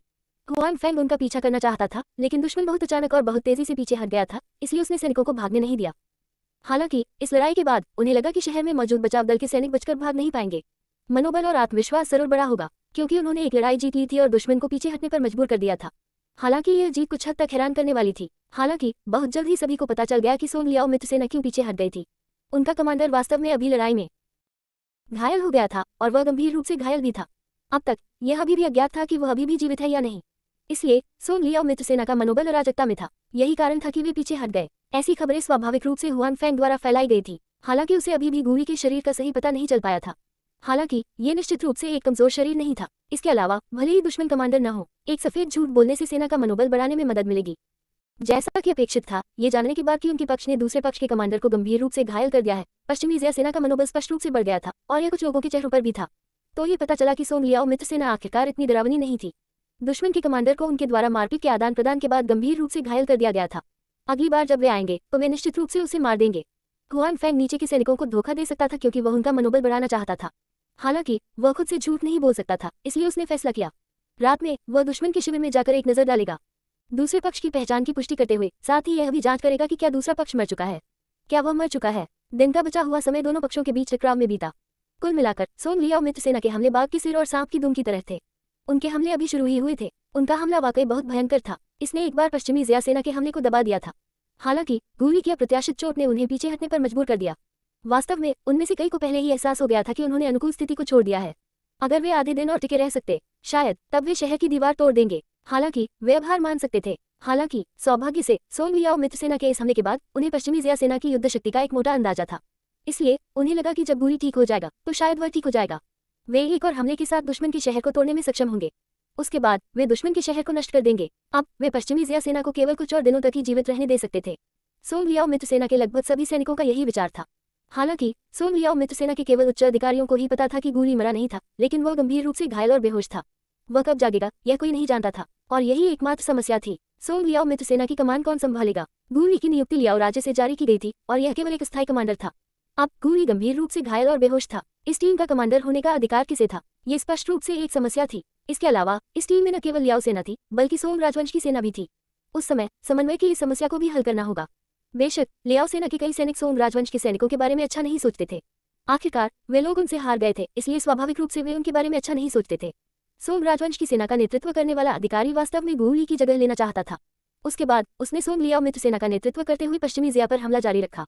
हालांकि वह ये भी जानता था कि लियाओ लोग कभी उसकी बात नहीं मानेंगे। लियाओ सेना के दिलों में उन्हें सोंग राजवंश के लोगों की बिल्कुल भी परवाह नहीं थी और उनके लिए एक पराजित प्रतिद्वंद्वी का नेतृत्व स्वीकार करना असंभव था। इस कारण वह अधिकारी केवल अपने मन में ही इसके बारे में सोच सकता था। हालांकि सोंग आर्मी में ऐसे लोग भी थे जिन्होंने सुझाव दिया कि अधिकारी इस अवसर का लाभ उठाएं। अगर ऐसा होता तो उनकी लड़ाकू ताकत पीछे होती। अगर वे अपने नुकसान को कम कर पाते तो उन्हें तोप का चारा बनने की जरूरत नहीं पड़ती। इसके अलावा वे इस सिया को हराने के बाद वे जो लाभ प्राप्त कर सकते थे, और भी ज्यादा लाभ होंगे। लियाओ सेना के कुछ लोगों को भी इस अफवाह के बारे में पता था, लेकिन उन्होंने इसका मजाक उड़ाया। भले ही गूली गंभीर रूप से घायल हो और जाग न सके, लेकिन इस गठबंधन सेना का कमांडर केवल लियाओ व्यक्ति ही होगा और उसका सोम लोगों से कोई लेना देना नहीं होगा। इसलिए जबकि लियाओ सेना गूली को बचाने की पूरी कोशिश कर रही थी, वे लियाओ राज्य की राजधानी को तत्काल संदेश भेज रहे थे, पूछ रहे थे कि उन्हें क्या करना चाहिए। जहां तक घेराबंदी का सवाल है, उन्होंने स्वाभाविक रूप से रोक दिया। हालांकि सोम लियाओ मित्र सेना को ऐसा नहीं लगा कि इसमें कुछ भी गलत था। वे बस चाहते थे कि पश्चिमी जिया के लोग कुछ और दिन जिए। इसके अलावा पश्चिमी जिया सेना को इस अवसर का फायदा उठाकर चुपके से हमला करने से रोकने के लिए नीचे के सैन्य अधिकारियों ने उन्होंने अपने लोगों को हाई अलर्ट पर रखने की व्यवस्था की थी। वे अपने सैनिकों को शहर पर हमला करने का आदेश नहीं दे सकते थे, क्योंकि उस अधिकार के बिना कोई भी उनकी बात नहीं सुनेगा। हालांकि हाई अलर्ट पर रहना मुश्किल नहीं था, हर कोई बस अपना काम करता था। इसके साथ ही पूरे युद्ध क्षेत्र में शांति लौट आए। सब कुछ लियाओ साम्राज्य की राजधानी से नवीनतम समाचार भेजे जाने का इंतजार करने लगा। रात हो चुकी थी और चारों ओर अंधेरा छा गया था। सोम लियाओ के शिविर में गश्त करने वाले सैनिक लहरों में घूम रहे थे। पश्चिमी जिया लोगों के किसी भी छिपे हुए हमले को रोकने के लिए आसपास की रखवाली कर रहे थे। इस समय सोम लियाओ के शिविर में एक बिन बुलाया मेहमान था। हालांकि ये बिन बुलाया मेहमान अदृश्य था, इसलिए आसपास के सैनिकों ने उस पर ध्यान नहीं दिया। ये व्यक्ति भी हुआन फैंग था। आसमान में अंधेरा छाने के बाद हुआन फैंग लियाओ सेना के शिविर में आया। चुपके से काम करने की कला के साथ वह लियाओ सेना के शिविर में घुसना चाहता था। यह कोई मुश्किल काम नहीं था, लेकिन लियाओ सेना के शिविर की स्थिति को देखने के बाद हुआन फैंग मन ही मन खुश था कि उसने किसी को उन पर घात लगाने के लिए नहीं भेजा। जब सोम राजवंश के सेनापति ने ये स्थिति देखी तो उसने निर्णायक रूप से सैनिकों को पहले पीछे हटने का आदेश दिया। भले ही वह बहुत सक्षम नहीं था, लेकिन वह ये जानता था इस स्थिति में हमला जारी रखने से केवल अधिक नुकसान होगा। हालांकि वह अधिक परिणाम प्राप्त करने में सक्षम नहीं होगा। यदि वह लड़ना जारी रखता है तो ये पूरी तरह से इसके लायक नहीं था। इसके अलावा सैम राजवंश के अधिकारी के दिल में वह अभी भी गूली की चोटों के बारे में चिंतित था। उसे नहीं पता था कि गूली अभी कैसा कर रहा है। शुरू से ही सैम राजवंश का अधिकारी पीछे की ओर प्रभारी था। वह गूली की तरह अग्रिम पंक्ति में नहीं गया। गूली ने उसका मजाक भी उड़ाया, कहा कि सैम लोग डरपोक हैं। कोई आश्चर्य नहीं कि उन्हें लियाओ सेना ने इस तरह पीटा। अधिकारी ने सतह पर उसके शब्दों का खंडन करने की हिम्मत नहीं की, लेकिन अपने दिल में वह गूली को एक असभ्य होने के लिए कोस रहा था। और अब गूली के साथ ऐसी दुर्घटना घटी थी जो अग्रिम पंक्ति की ओर भाग रहा था। उस सैम राजवंश के अधिकारी के दिल में शायद थोड़ी बहुत खुशी की भावना होगी। क्या तुम्हें अग्रिम पंक्ति की ओर भागना पसंद नहीं था? आगे बढ़ो तुम गंवार। बेशक सोम राजवंश के अधिकारी कभी भी इन शब्दों को जोर से कहने की हिम्मत नहीं करेंगे। गूली की गंभीर चोटों के कारण लियाओ सेना का पेट अभी गुस्से से भरा हुआ होगा। वह निश्चित रूप से इस भौं से डर नहीं पाएगा। वो सोम राजवंश के सैनिकों के पीछे हटने के बाद लियाओ सेना ने अंततः प्रतिरोध करना बंद कर दिया और पीछे हटने का बिगुल बजाया। लियाओ सेना का एक बड़ा समूह ज्वार की तरह पीछे हट गया। ऐसा लगता है कि अभी जो आदमी है वह एक महत्वपूर्ण व्यक्ति है। वह इस सेना का नया कमांडर भी हो सकता है। हुआन फैंग शहर की दीवार के ऊपर खड़ा था। उसने तेजी से पीछे हटी लियो सेना को देखा और खुद से फुसफुसाया, दुश्मन अचानक पीछे क्यों हट गया? इस समय बाइशियारो हुआन फैंग के पास चली गई और बोली, दरअसल पश्चिमी जिया सेना के लोग भी भ्रमित थे। उन्होंने अभी बड़ी मुश्किल से लड़ाई लड़ी थी। सोम लियाओ मित्र सेना पहले ही कई बार शहर की दीवारों के ऊपर पहुंच चुकी थी। कई लोगों को तो ये भी लगा कि उनका अनुमान है कि वे आज शहर की दीवार की रक्षा नहीं कर पाएंगे। हालांकि उन्हें उम्मीद नहीं थी कि सोम लियाओ मित्र सेना अचानक पीछे हटने का फैसला करेगी। कोई संकेत नहीं था और इसे उन्हें लगा कि यह असली नहीं था। हर कोई हैरान था। हुआन फैंग शायद एकमात्र व्यक्ति था जो इसके पीछे का कारण अनुमान लगा सकता था। ऐसा लगता है कि उन्होंने वहां एक महत्वपूर्ण व्यक्ति को गंभीर रूप से घायल कर दिया है। हुआन फैंग ने कहा। उसे यकीन नहीं था कि दुश्मन जनरल मर गया है या नहीं। उस समय उसे दुश्मन की विशेष पहचान का एहसास नहीं था, इसलिए दुश्मन को जमीन पर गिराने और यह पुष्टि करने के बाद कि वह अपनी लड़ाकू ताकत पूरी तरह से खो चुका है, वह दुश्मन को मारना जारी रखने के लिए वापस लौट आया। अगर कोई और आम आदमी होता तो उसके हमले में उसकी मौत हो जाती, लेकिन अभी लियाओ सेना की प्रतिक्रिया को देखकर हुआन फैंग अचानक अनिश्चित हो गया। शायद प्रतिद्वंद्वी केवल गंभीर रूप से घायल हुआ था और मरा नहीं था। एक महत्वपूर्ण व्यक्ति गंभीर रूप से घायल हो गया। बाइशियाओरो थोड़ा स्तब्ध रह गई। आमतौर पर जो लोग महत्वपूर्ण होते हैं वे पीछे के प्रभारी होते हैं। क्या सैनिकों और जनरलों को तैनात करना आसान नहीं था? इस मोर्चे पर किस तरह का महत्वपूर्ण व्यक्ति गंभीर रूप से घायल हो सकता है, मुझे भी यकीन नहीं है। हुआन फैंग ने अपना सिर हिलाया और कहा, वह वास्तव में दूसरे पक्ष की सही पहचान नहीं जानता था। उसके बाद उसने बाइशियाओरो को देखा जिसके शरीर पर काफी खून था और कहा, क्या तुम ठीक हो? गूली के कुछ निजी रक्षकों का मतलब स्पष्ट था। उन्हें सोम राजवंश के इन लोगों पर भरोसा नहीं था। इसके अलावा उन्हें लगा कि सोम राजवंश के अधिकारी को अंदर आने की अनुमति दी गई थी। अगर यह इस तथ्य के लिए नहीं था कि वे दवा लाए थे तो वे पहले ही उन्हें बहुत सम्मान दे चुके थे। उन्होंने सोम राजवंश के अधिकारी को भी प्रवेश करने की अनुमति नहीं दी होगी। वह आदमी सोम राजवंश में एक उच्च पदस्थ अधिकारी हो सकता है, लेकिन उनके सामने ये स्पष्ट रूप से काम नहीं करने वाला था। सोम राजवंश के अधिकारी को बहुत दुख हुआ, लेकिन वह कुछ नहीं कर सकता था। सोम राजवंश को युद्ध हारने के लिए किसने कहा था? अब उनके लिए उन्हें नीची नजर से देखना सामान्य बात थी। अपने निजी सुरक्षाकर्मियों को बाहर प्रतीक्षा करने के बाद सोम राजवंश के अधिकारी लियाओ सेना के निजी सुरक्षाकर्मियों की अविश्वासपूर्ण और तिरस्कारपूर्ण निगाहों के सामने वह तंबू में चले गए। उन्होंने अपने निजी सुरक्षाकर्मियों और गूली के निजी सुरक्षाकर्मियों को पीछे छोड़ दिया। वे अपने चेहरों पर शत्रुतापूर्ण भाव लिए खड़े थे। हालांकि वहां मौजूद लोगों में से किसी को भी नहीं पता था कि इस बार जो व्यक्ति टैंक में घुसा था वह सिर्फ सोम राजवंश का अधिकारी नहीं था। लिंग फैंग अदृश्य था, वह भी उनके पीछे पीछे टैंक में चला गया। सोम राजवंश के अधिकारी ने टैंक का पर्दा दरवाजा उठाया और अंदर घुस गया। हुआन फेंग ने जल्दी से अपना हाथ बढ़ाया और गिरते हुए पर्दा दरवाजे को रोक दिया। फिर वह भी अंदर चला गया। अगर कोई शटर दरवाजे को ध्यान से देखे तो उसे भी पता चल जाएगा कि शटर दरवाजे में कुछ गड़बड़ है। आखिरकार शटर दरवाजा अवरुद्ध लग रहा था और हमेशा की तरह वापस नीचे नहीं गिरा। हालांकि दोनों पक्षों के निजी सुरक्षाकर्मी एक दूसरे को देख रहे थे। किसी ने भी शटर दरवाजे के असामान्य व्यवहार पर ध्यान नहीं दिया। तंबू में प्रवेश करने के बाद हुआन फेंग ने पाया कि तंबू में केवल वह व्यक्ति बिस्तर पर पड़ा था जिसे उसने उड़ा दिया था। जैसा कि अपेक्षित था, वह व्यक्ति मरा नहीं था, लेकिन ऐसा लग रहा था कि वह भी गंभीर रूप से घायल और बेहोश था। घायल जनरल के अलावा वहां केवल सोम राजवंश का अधिकारी था जो अभी अभी तंबू में आया था। बेशक अदृश्य हुआन फेंग भी था। सोम राजवंश के अधिकारी ने अपने हाथ में रखी दवा को बिस्तर पर रख दिया, फिर लापरवाही से उस आदमी पर चिल्लाया, जनरल गुरी, आप कैसे हैं? हालांकि ये स्पष्ट था कि उस आदमी ने उसे कोई जवाब नहीं दिया। गुरी अभी भी कोमा में था, इसलिए उसके लिए ये सुनना असंभव था कि आदमी ने क्या कहा। उसे जवाब देना तो दूर की बात थी। ये देखकर कि गुरी ने कोई प्रतिक्रिया नहीं दी, सोम राजवंश ने आह भरकर उसका स्वागत किया। आखिरकार उन्हें भी उम्मीद थी कि गुरी जाग जाएगा। अगर ऐसा हुआ तो वे इस लड़ाई को जल्द से जल्द खत्म कर पाएंगे और वे सिया को खत्म कर पाएंगे। उसे लियाओ सेना के साथ नहीं रहना पड़ेगा और उनका तिरस्कार नहीं सहना पड़ेगा। उसके बाद सोम राजवंश के अधिकारी ने एक गर्वित भाव प्रकट किया। उसने गुरी को देखा और कहा, अरे क्या तुम बहुत बहादुर नहीं हो? ऐसा कहा जाता है कि युद्ध के मैदान में दसियों हजार लोग थे जो उसके सामने कुछ भी नहीं थे। तुम अब यहाँ एक मरे हुए सुअर की तरह क्यों पड़े हो? हुआन फेंग ने सोम राजवंश के अधिकारी को देखा और उसे मन ही मन यह अजीब लगा। ऐसा लग रहा था कि सोम लियाओ और सोम लियाओ के लोग उतने अच्छे नहीं थे जितने वे दिखते थे। शायद वह उनका उपयोग कर सकता था। ऐसा कहने के बाद साम राजवंश के अधिकारी ने गुरी को ध्यान से देखा। जब उसने देखा कि वह हिल नहीं रहा है तो उसके चेहरे के भाव बिल्कुल भी नहीं बदले। तुरंत उसे राहत महसूस हुई और उसने कहा, महागठबंधन सेना के कमांडर के रूप में मुझे उम्मीद नहीं थी कि वह युद्ध के दौरान पीछे की ओर सैनिकों और जनरलों को तैनात नहीं करेगा। इसके बजाय आप एक अग्रणी सैनिक की तरह आगे की ओर भागे। क्या आप मौत को आमंत्रित नहीं कर रहे हैं? आप भाग्यशाली हैं कि आप मारे नहीं गए। आप भाग्यशाली हैं। जब हुआन फेंग ने ये सुना तो उसने अपने पिछले अनुमान की पुष्टि की। जिस आदमी को उसने उड़ा दिया था वह वास्तव में मित्र देशों की सेना का कमांडर था। उसने कभी नहीं सोचा था कि यह ऐसा सहयोग होगा, नहीं उसने इसकी उम्मीद की थी। इन 6 लाख लोगों के कमांडर के रूप में दुश्मन ने वास्तव में सैनिकों को इस बिंदु तक पहुंचाया था। उसने हमले का नेतृत्व किया और शहर की दीवार पर हमला किया। तुम सिर्फ एक दिमागहीन गंवार हो। तुम सिर्फ क्रूर बल का इस्तेमाल करना जानते हो। क्या तुम योजना बनाना जानते हो? एक ऐसा आदमी जिसके दिमाग में मांसपेशियां भरी हुई हैं। लियाओ साम्राज्य के तुम लोग सभी ऐसे गंवार हो। तुम्हें सेनापति के तौर पर इस्तेमाल करना भी इसलिए है क्योंकि तुम्हारे सम्राट के दिमाग में कुछ गड़बड़ है। दूसरी तरफ सोम राजवंश का अधिकारी अभी भी गालियां दे रहा था। इस दौरान हालांकि सोम लियाओ गठबंधन सेना का हिस्सा था, फिर भी उसके उनके साथ अच्छे संबंध थे। हालांकि लियाओ सेना ऊपर से नीचे तक सोम राजवंश के लोगों को नीची नजर से देखती थी। वह शाही दरबार का सदस्य था, लेकिन वास्तव में लियाओ सेना के सैनिकों द्वारा उसे नीची नजर से देखा जाता था। ये कल्पना की जा सकती थी कि उसके दिल में कितना गुस्सा था। हालांकि साम राजवंश की सैन्य शक्ति लियाओ साम्राज्य के बराबर नहीं थी।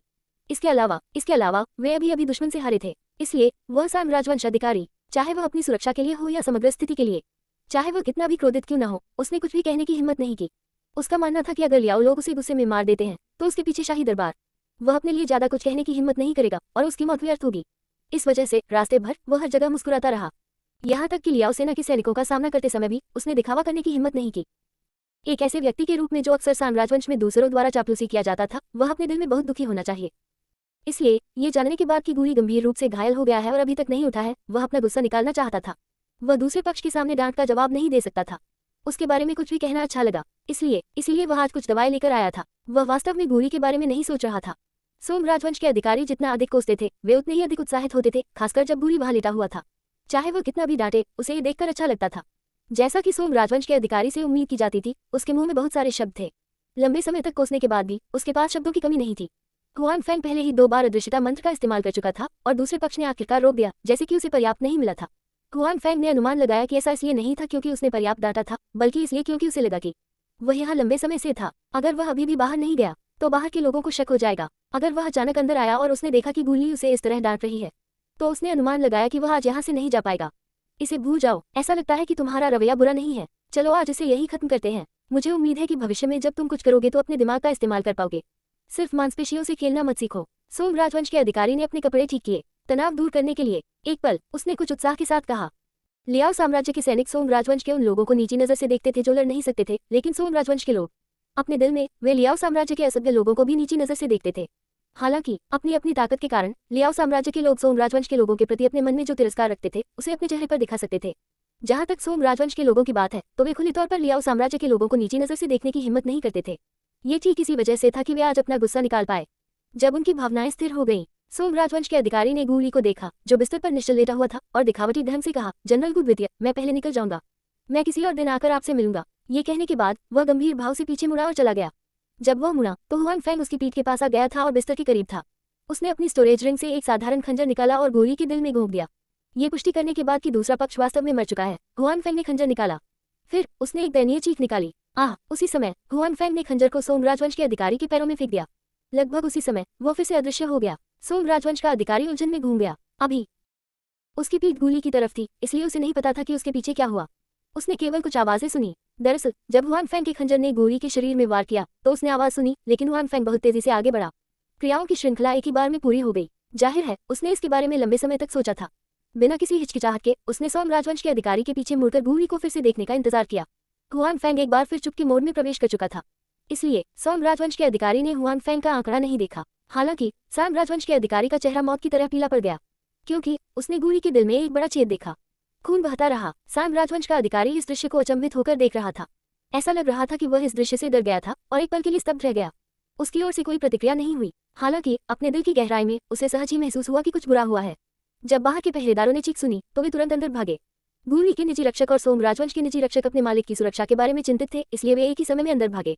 भागते हुए अंदर गए तो उन्होंने देखा कि उनके सामने क्या नजारा है। गोली बिस्तर पर लेटा हुआ था, उसकी छाती से लगातार खून बह रहा था। सोम राजवंश के अधिकारी के लिए वह बिस्तर से कुछ ही दूरी पर खड़ा था। वह अचंभित होकर दृश्य को देख रहा था और सोम राजवंश के अधिकारी के पैरों के पास खून से सना एक खंजर भी था। जनरल जनरल जनरल गोली के निजी रक्षक बिस्तर पर लेटे हुए गोली की हालत की जांच कर रहे थे। कुछ ही देर बाद उन्होंने पुष्टि की कि बुरी तरह घायल गोली की मौत हो चुकी है। ये तुम ही थे जिन्होंने जनरल गोली को मारा था। कुछ निजी सुरक्षाकर्मियों ने पलटकर सोम राजवंश के अधिकारी को गुस्से से देखा। उनके शरीर पर हत्या की भावनाएं जमने लगी थी। सोम राजवंश के अधिकारी के लिए ये केवल इस क्षण था कि उसने प्रतिक्रिया व्यक्त की। उसके सामने के दृश्य को देखते हुए उसका शरीर कांप उठा और उसके होंठ सफेद हो गए। उसने बुदबुदाया, नहीं, यह मैं नहीं था, यह मैं नहीं था। इस तंबू में आपके अलावा और कोई नहीं था। अगर आप नहीं थे तो और कौन था? जनरल गुली के निजी रक्षक ने कहा। इस समय जनरल गुली के निजी रक्षकों में से एक पहले से ही किसी को बुलाने के लिए बाहर गया हुआ था। यह मामला बहुत बड़ा था, इसलिए उन्हें इसे संभालने के लिए अन्य जनरलों को बुलाना पड़ा। हालांकि उनके दिल में उन्होंने पहले ही सोम राजवंश के अधिकारी को मौत की सजा सुना दी थी। सोम राजवंश के अधिकारी के कुछ निजी रक्षकों के लिए इस समय उन्होंने भी अपने स्वामी को एक जटिल भाव से देखा। यदि यह व्यक्ति उनका स्वामी नहीं होता तो वे उसे पहले ही मूर्ख कह चुके होते, भले ही वह गुली को मारना चाहता हो। तुम इतने स्पष्ट नहीं हो सकते। तुम इस तंबू में अकेले हो। अब गुली मर चुका है। तुमने कहा कि तुमने उसे नहीं मारा। कौन इस पर विश्वास करेगा? इसके अलावा तंबू के प्रवेश द्वार पर दोनों दलों के निजी रक्षक मौजूद थे। हालांकि वे एक दूसरे को पसंद नहीं करते थे, लेकिन वे अभी तक नहीं आए थे। कोई व्यक्ति तंबू में घुस गया था और उसे खोज पाने में असमर्थ था। इसलिए दोनों दलों के निजी रक्षकों को यकीन था कि उस समय के दौरान सोम राजवंश का अधिकारी ही एकमात्र व्यक्ति था जिसने तंबू में प्रवेश किया था। उसके बाद किसी और ने तंबू में प्रवेश नहीं किया था। ये स्पष्ट था कि गोली को किसने मारा था। 1758 ये सब एक गलतफहमी थी। दो अपने ही सैनिक की आंखों में संदिग्ध भाव देखकर सोम राजवंश का अधिकारी और भी हताश हो गया। उसे समझ नहीं आ रहा था कि वह अपना बचाव कैसे करे। वह बस बुदबुद 1758 ये सब एक गलतफहमी थी। दो अपने ही सैनिक की आंखों में संदिग्ध भाव देखकर सोम राजवंश का अधिकारी और भी हताश हो गया। उसे समझ नहीं आ रहा था कि वह अपना बचाव कैसे करे। वह बस बुदबुदाया, यह मैं नहीं हूँ, मैं नहीं हूँ। हालांकि वहां मौजूद सभी लोग निश्चित थे कि यह वही था। इस तंबू में उसके अलावा कोई और नहीं था। अब जब गोली को चाकू भोंककर मार दिया गया था तो कोई अन्य संदिग्ध नहीं था। हालांकि सैम राजवंश के अधिकारी के निजी सैनिक के दिल में अभी भी कुछ संदेह था। उन्हें नहीं पता था कि उनके मालिक को ऐसा क्यों करना पड़ा। वह ऐसा कैसे कर सकता था? सैम राजवंश के इस अधिकारी में आमतौर पर बहुत हिम्मत नहीं होती थी। जब वह युद्ध के मैदान में जाता था तो वह बहुत आगे बढ़ने की हिम्मत नहीं करता था। अब वह किसी को क्यों मारेगा? इसके अलावा वह वही था जिसने लियाओ साम्राज्य के कमांडर को मार डाला था। क्या यह इसलिए था क्योंकि वह गुस्से में था? सोम राजवंश के अधिकारी के निजी रक्षक होने के नाते ये सैनिक स्वाभाविक रूप से जानते थे। उनके स्वामी इस समय के दौरान बुरे मूड में थे। उन्हें लियाओ सेना में काफी गुस्सा झेलना पड़ा था। हालांकि दोनों देशों की सेनाएं नाम के लिए गठबंधन सेना थी, लेकिन लियाओ सेना ने सोम राजवंश की सेना को अपनी आंखों में नहीं रखा। वे लोग ऊपर से नीचे तक सोम राजवंश के लोगों को नीची नजर से देखते थे। इसलिए सोम राजवंश के अधिकारी को यहाँ बहुत गुस्सा झेलना पड़ा होगा। कभी कभी जब लियाओ सेना आसपास नहीं होती तो वे इन रक्षकों के सामने शिकायत करते थे। क्या यह उनके दिल में भरे गुस्से की वजह से था? क्या इसी वजह से उन्होंने ये कदम उठाया? हालांकि जगह और समय का ये चुनाव बहुत गलत था, है न? बहुत जल्द बहुत से लोगों के कदमों की आवाजें सुनाई देने लगी। तभी कोई व्यक्ति तंबू में घुस आया। सैम राजवंश के अधिकारी का चेहरा और भी पीला पड़ गया जब उसने इन लोगों को तंबू में घुसते देखा, क्योंकि तंबू में घुसने वाले सभी लोग लियाओ साम्राज्य के सेनापति थे। आखिर ये लियाओ सेना का शिविर था। लियाओ सेना के जनरल का यहाँ आना कोई अजीब बात नहीं थी। हालांकि सोम राजवंश के अधिकारी को अपने दिल में और भी निराशा महसूस हुई। वह इस मामले को स्पष्ट रूप से नहीं समझा सका। ये लोग भी उस पर विश्वास नहीं करते थे। वे आमतौर पर उसे और दूसरों को नीची नजर से देखते थे। अब रुको और उसकी व्याख्या सुनो। ये स्पष्ट रूप से असंभव था। एक बार जब उन्हें यकीन हो गया कि गोली की हत्या उसी ने की है तो उनके भाग्य की कल्पना की जा सकती थी।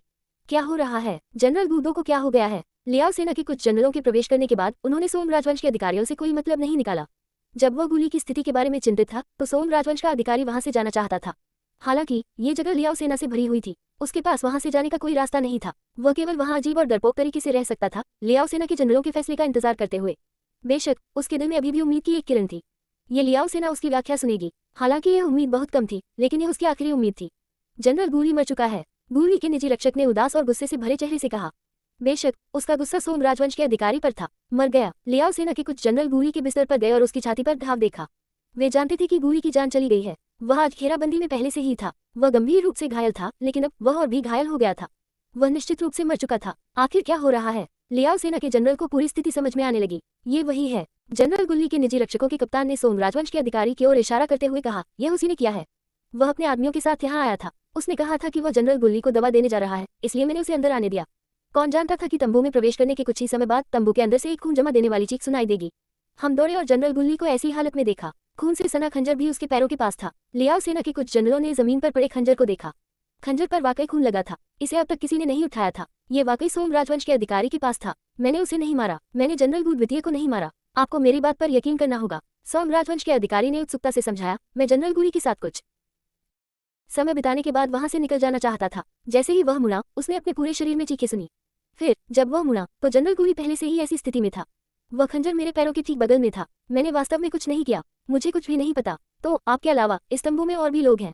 लियाओ सेना के जनरल ने पूछा। असंभव। इससे पहले कि साम राजवंश के अधिकारी कुछ कह पाते, जनरल गुली के निजी रक्षक ने कहा, हम तंबू के प्रवेश द्वार की रखवाली कर रहे हैं और कभी बाहर नहीं गए। उसके अलावा कोई और अंदर नहीं आया है। सोम राजवंश के अधिकारी का चेहरा और भी पीला पड़ गया। वह कहना चाहता था कि वहां था, लेकिन उसने वास्तव में इसे नहीं देखा था।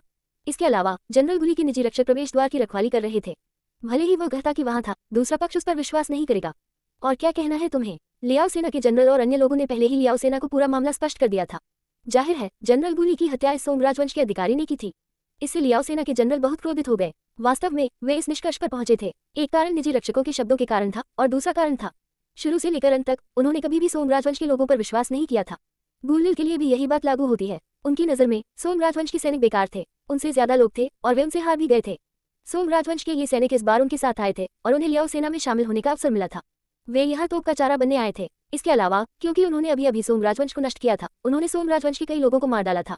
इसलिए हालांकि दोनों पक्ष सहयोगी सेनाएं थीं, वे एक दूसरे पर भरोसा नहीं कर सकते थे। सोम राजवंश के सैनिक उनसे नाराज थे और उन्हें पसंद नहीं करते थे। ये सामान्य बात थी। इसलिए लियाओ सेना के इन जनरलों की नजर में वे सोम राजवंश के अधिकारी होने चाहिए। उन्हें यकीन नहीं था कि उनका देश हार गया है, इसलिए उन्हें अपने कमांडर से बदला लेने का मौका तलाशना पड़ा। जब गुली स्वस्थ था तो उनमें से कोई भी उसका मुकाबला नहीं कर सकता था, इसलिए उन्होंने उस पर कभी हमला नहीं किया। लेकिन अब गुली गंभीर रूप से घायल हो गया था। सोम राजवंश का यह अधिकारी आखिरकार इसे और बर्दाश्त नहीं कर सका। इससे पहले इन लियाओ सेना ने यह भी सुना था कि सोम राजवंश के कुछ वरिष्ठ डॉक्टर थे जिनकी नैतिक निष्ठा उच्च थी। वे आत्मसमर्पण करने के बजाय मरना पसंद करेंगे, इसलिए उनके सामने ये सोम राजवंश अधिकारी, शायद उसके मन में भी यही विचार था। वह खुद को बलिदान करने के लिए तैयार था। वह लियाओ साम्राज्य से बदला लेने के लिए यहाँ आया था। मैंने वास्तव में किसी को नहीं मारा। मैंने उसे नहीं मारा। सोम राजवंश के उस अधिकारी ने पहले ही इन लियाओ सेना के जनरलों की आंखों में हत्या की मंशा देख ली थी। वह अपने दिल में और भी डर गया था। लियाओ सेना ने ब्यानलियाव में कई लोगों को मार डाला था। वह लियाओ सेना से बहुत डरता था। उसने सोचा कि लियाओ सेना एक तरह का शैतान है जिसने अनगिनत लोगों को मार डाला।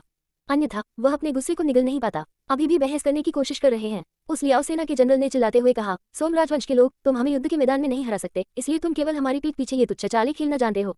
तुम ऐसा करने की हिम्मत करते हो, लेकिन तुम इसे स्वीकार करने की हिम्मत नहीं करते। जनरलों, आपको जनरल गू द्वितीय का बदला लेना चाहिए। जनरल गूली बहुत बहादुर है। वह युद्ध के मैदान में नहीं मरा, बल्कि इन नीच लोगों ने उसे नुकसान पहुंचाया। ये सचमुच घृणित है, जनरल गूली के निजी सैनिक ने कहा। जनरल गुली के निजी रक्षक के शब्दों ने लियाओ सेना के जनरलों को अवाक कर दिया। उनके हाव भाव और भी बदसूरत हो गए। गूली की बहादुरी पूरी टीम में थी। वे सभी बहुत प्रसिद्ध थे और हर कोई उनकी प्रशंसा करता था। यही कारण था कि वह उस समय अस्थायी कमांडर बनने में सक्षम था। हालांकि किसी ने नहीं सोचा था कि बहादुर जनरल गुली युद्ध के मैदान में नहीं, बल्कि अपने ही तंबू में मरेगा। जनरल गुली खुद भी शायद हमेशा के लिए पछतावे के साथ मरेगा। ये सोचकर लियाओ सेना की कुछ जनरलों की हत्या की मंशा बहुत बढ़ गई। तुम सब क्या कर रहे हो? इस मामले की अभी पूरी तरह से जांच होनी बाकी थी। अब सोम लियाओ उनके साथ दोस्ताना व्यवहार कर रहा था। हम गठबंधन सेना हैं, जल्दबाजी मत करो। जब सोम राजवंश के अधिकारी के निजी रक्षकों ने देखा कि स्थिति ठीक नहीं है, तो वे जल्दी से अधिकारी के सामने खड़े हो गए और कहा, दूसरे पक्ष को याद दिलाओ कि वे अब गठबंधन सेना और सहयोगी हैं। वे दुश्मन नहीं थे, इसलिए वे अपने सहयोगियों को लापरवाही से नहीं मार सकते थे।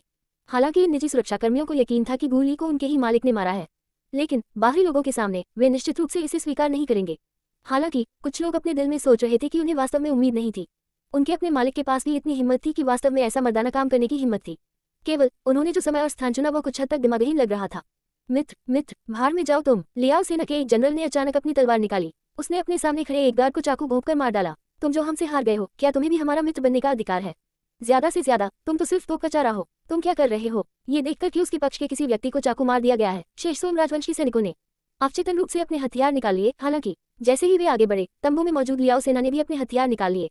दोनों पक्ष एक दूसरे का सामना कर रहे थे। आखिरकार लड़ाई शुरू होने वाली है। हुआन फैंग, जो किनारे से तमाशा देख रहा था, ने बड़ी दिलचस्पी से सोचा।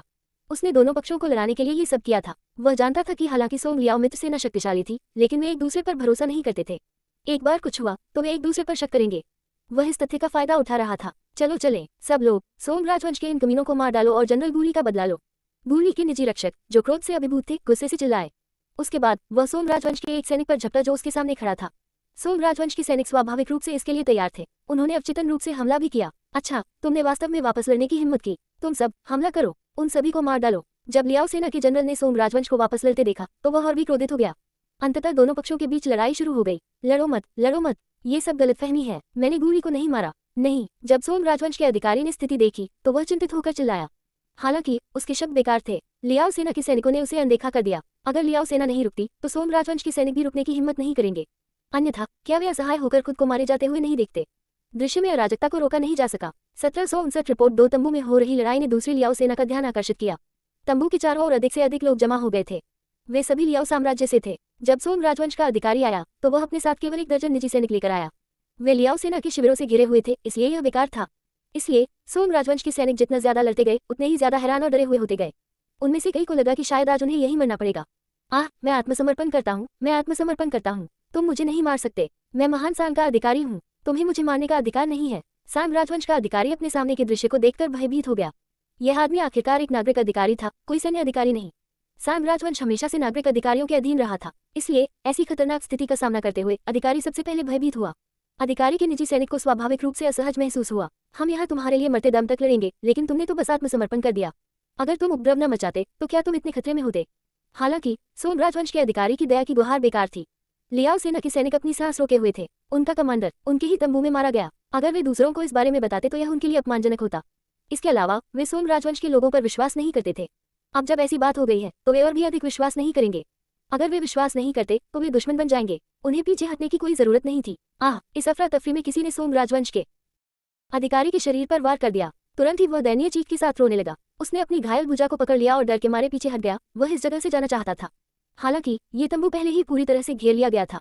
उसके पास बचने का जरा भी मौका नहीं था। एक और दयनीय चीख। हालांकि इस बार यह उस अधिकारी की नहीं थी, यह उसके निजी रक्षकों की थी, जिसने इस चीख के साथ शुरुआत की।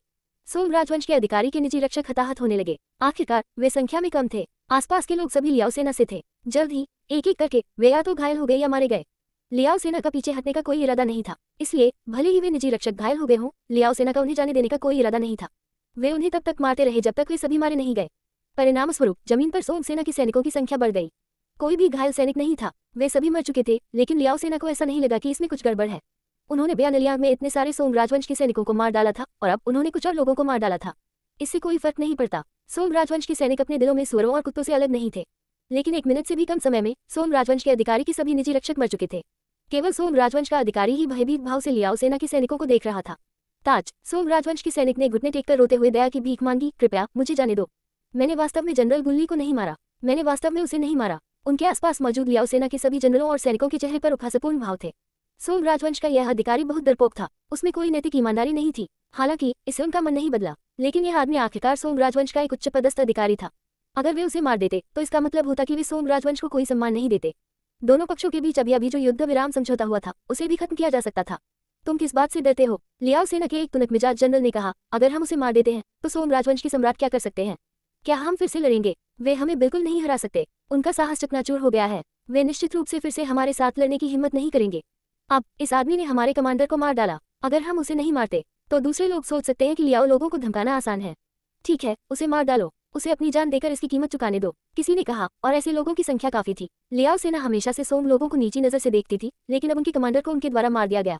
वे इसे कैसे बर्दाश्त कर सकते थे? इसके अलावा उन्होंने अभी एक सोम आदमी को मार डाला था, भले ही वह एक अधिकारी था। यह कोई बड़ी बात नहीं थी, ऐसा कई लोगों ने सोचा था। उसे मारना स्वाभाविक रूप से कोई समस्या नहीं होगी। हालांकि हमारे अलावा यहाँ सोम राजवंश के सैकड़ों हजारों सैनिक तैनात हैं। एक जनरल ने कहा। वह सोम राजवंश के अधिकारी के लिए विनती नहीं करना चाहता था। उसने अपना दिल नहीं लगाया। वह सिर्फ सोम राजवंश की सेना के बारे में चिंतित था। ये वास्तव में कुछ लोगों की चिंता थी। वे एक अधिकारी को मारना चाहते थे। यह कोई बड़ी बात नहीं थी। बात बस इतनी थी कि उनके बगल में सोम राजवंश के सैकड़ों हजार सैनिक थे।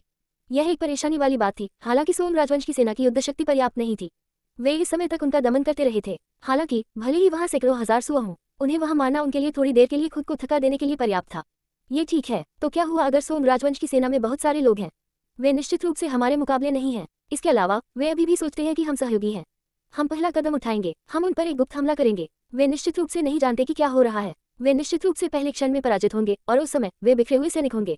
चिंता की कोई बात नहीं है, लियाओ सेना के जनरल में से एक ने कहा। बाकी लोगों ने सहमति में सिर हिलाया। युद्ध के मैदान में उनमें से कोई भी सोम राजवंश की सेना से नहीं डरता था। इसके अलावा अगर वे चुपके से हमला करते, दुश्मन निश्चित रूप से उनका मुकाबला नहीं कर सकता था और उन्हें नहीं पता था कि क्या हो रहा है। वे आसानी से पराजित हो जाएंगे। उस समय वे अपना संगठन खो देंगे। बिना फॉर्मेशन के क्या वे अपनी इच्छानुसार हत्या नहीं कर पाएंगे? इसके अलावा भले ही वे उन्हें मारना न चाहें, सोम राजवंश की सेना अब उनके लिए कोई खतरा नहीं बनेगी। जहां तक उनके सामने पश्चिमी ज़िया सेना के सैनिकों की बात है, हालांकि वे आज शहर की दीवार को गिराने में सक्षम नहीं थे, फिर भी उन्हें पूरा भरोसा था कि वे पश्चिमी ज़िया सेना के सैनिकों को हरा सकते हैं। यह एक ही बात थी कि उनके पास सोम राजवंश की सेना थी या नहीं। उन्हें उम्मीद नहीं थी कि सोम राजवंश की सेना उनकी बहुत मदद करेगी। जब उन्हें यहाँ बुलाया गया था तो वे सिर्फ तोप का चारा थे, लेकिन अब वे तोप के चारे का प्रारंभिक मिशन पूरा कर चुके थे। वे पहले ही सभी वज्रों पर कदम रख चुके थे। शेष बेकार थे। ये पता चलने के बाद सभी ने अब और संकोच नहीं किया। सोम राजवंश के अधिकारी की भयभीत और भीख मांगने वाली चीखों के तहत उन्होंने सीधे उसका सिर काट दिया। सोम राजवंश के अधिकारी की हत्या के बाद लियाओ सेना के कुछ जनरलों ने विचार विमर्श किया और सैनिकों को इकट्ठा करने के लिए वापस चले गए। फिर इससे पहले कि सोम राजवंश के सैनिक इस घटना पर प्रतिक्रिया कर पाते, उन्होंने उन पर हमला कर दिया। लियाओ सेना के कुछ जनरल चले गए। पूरे तंबू में गूरी के कुछ ही निजी रक्षक बचे थे। वे गूरी के शरीर को साफ कर रहे थे। हुआन फैंग ने मौका पाकर उनका पीछा करते हुए तंबू से बाहर निकल गया। गूरी के तंबू से निकलने के बाद हुआन फैंग तुरंत वे ज़िया शहर नहीं लौटा। इसके बजाय वह सीधे सोम आर्मी के शिविर में चला गया। लियाओ सेना का शिविर और सोम सेना का शिविर एक दूसरे से बहुत दूर नहीं थे। हालांकि दोनों पक्ष एक दूसरे से सावधान थे और एक साथ शिविर नहीं लगाना चाहते थे, फिर भी वे अब सहयोगी थे।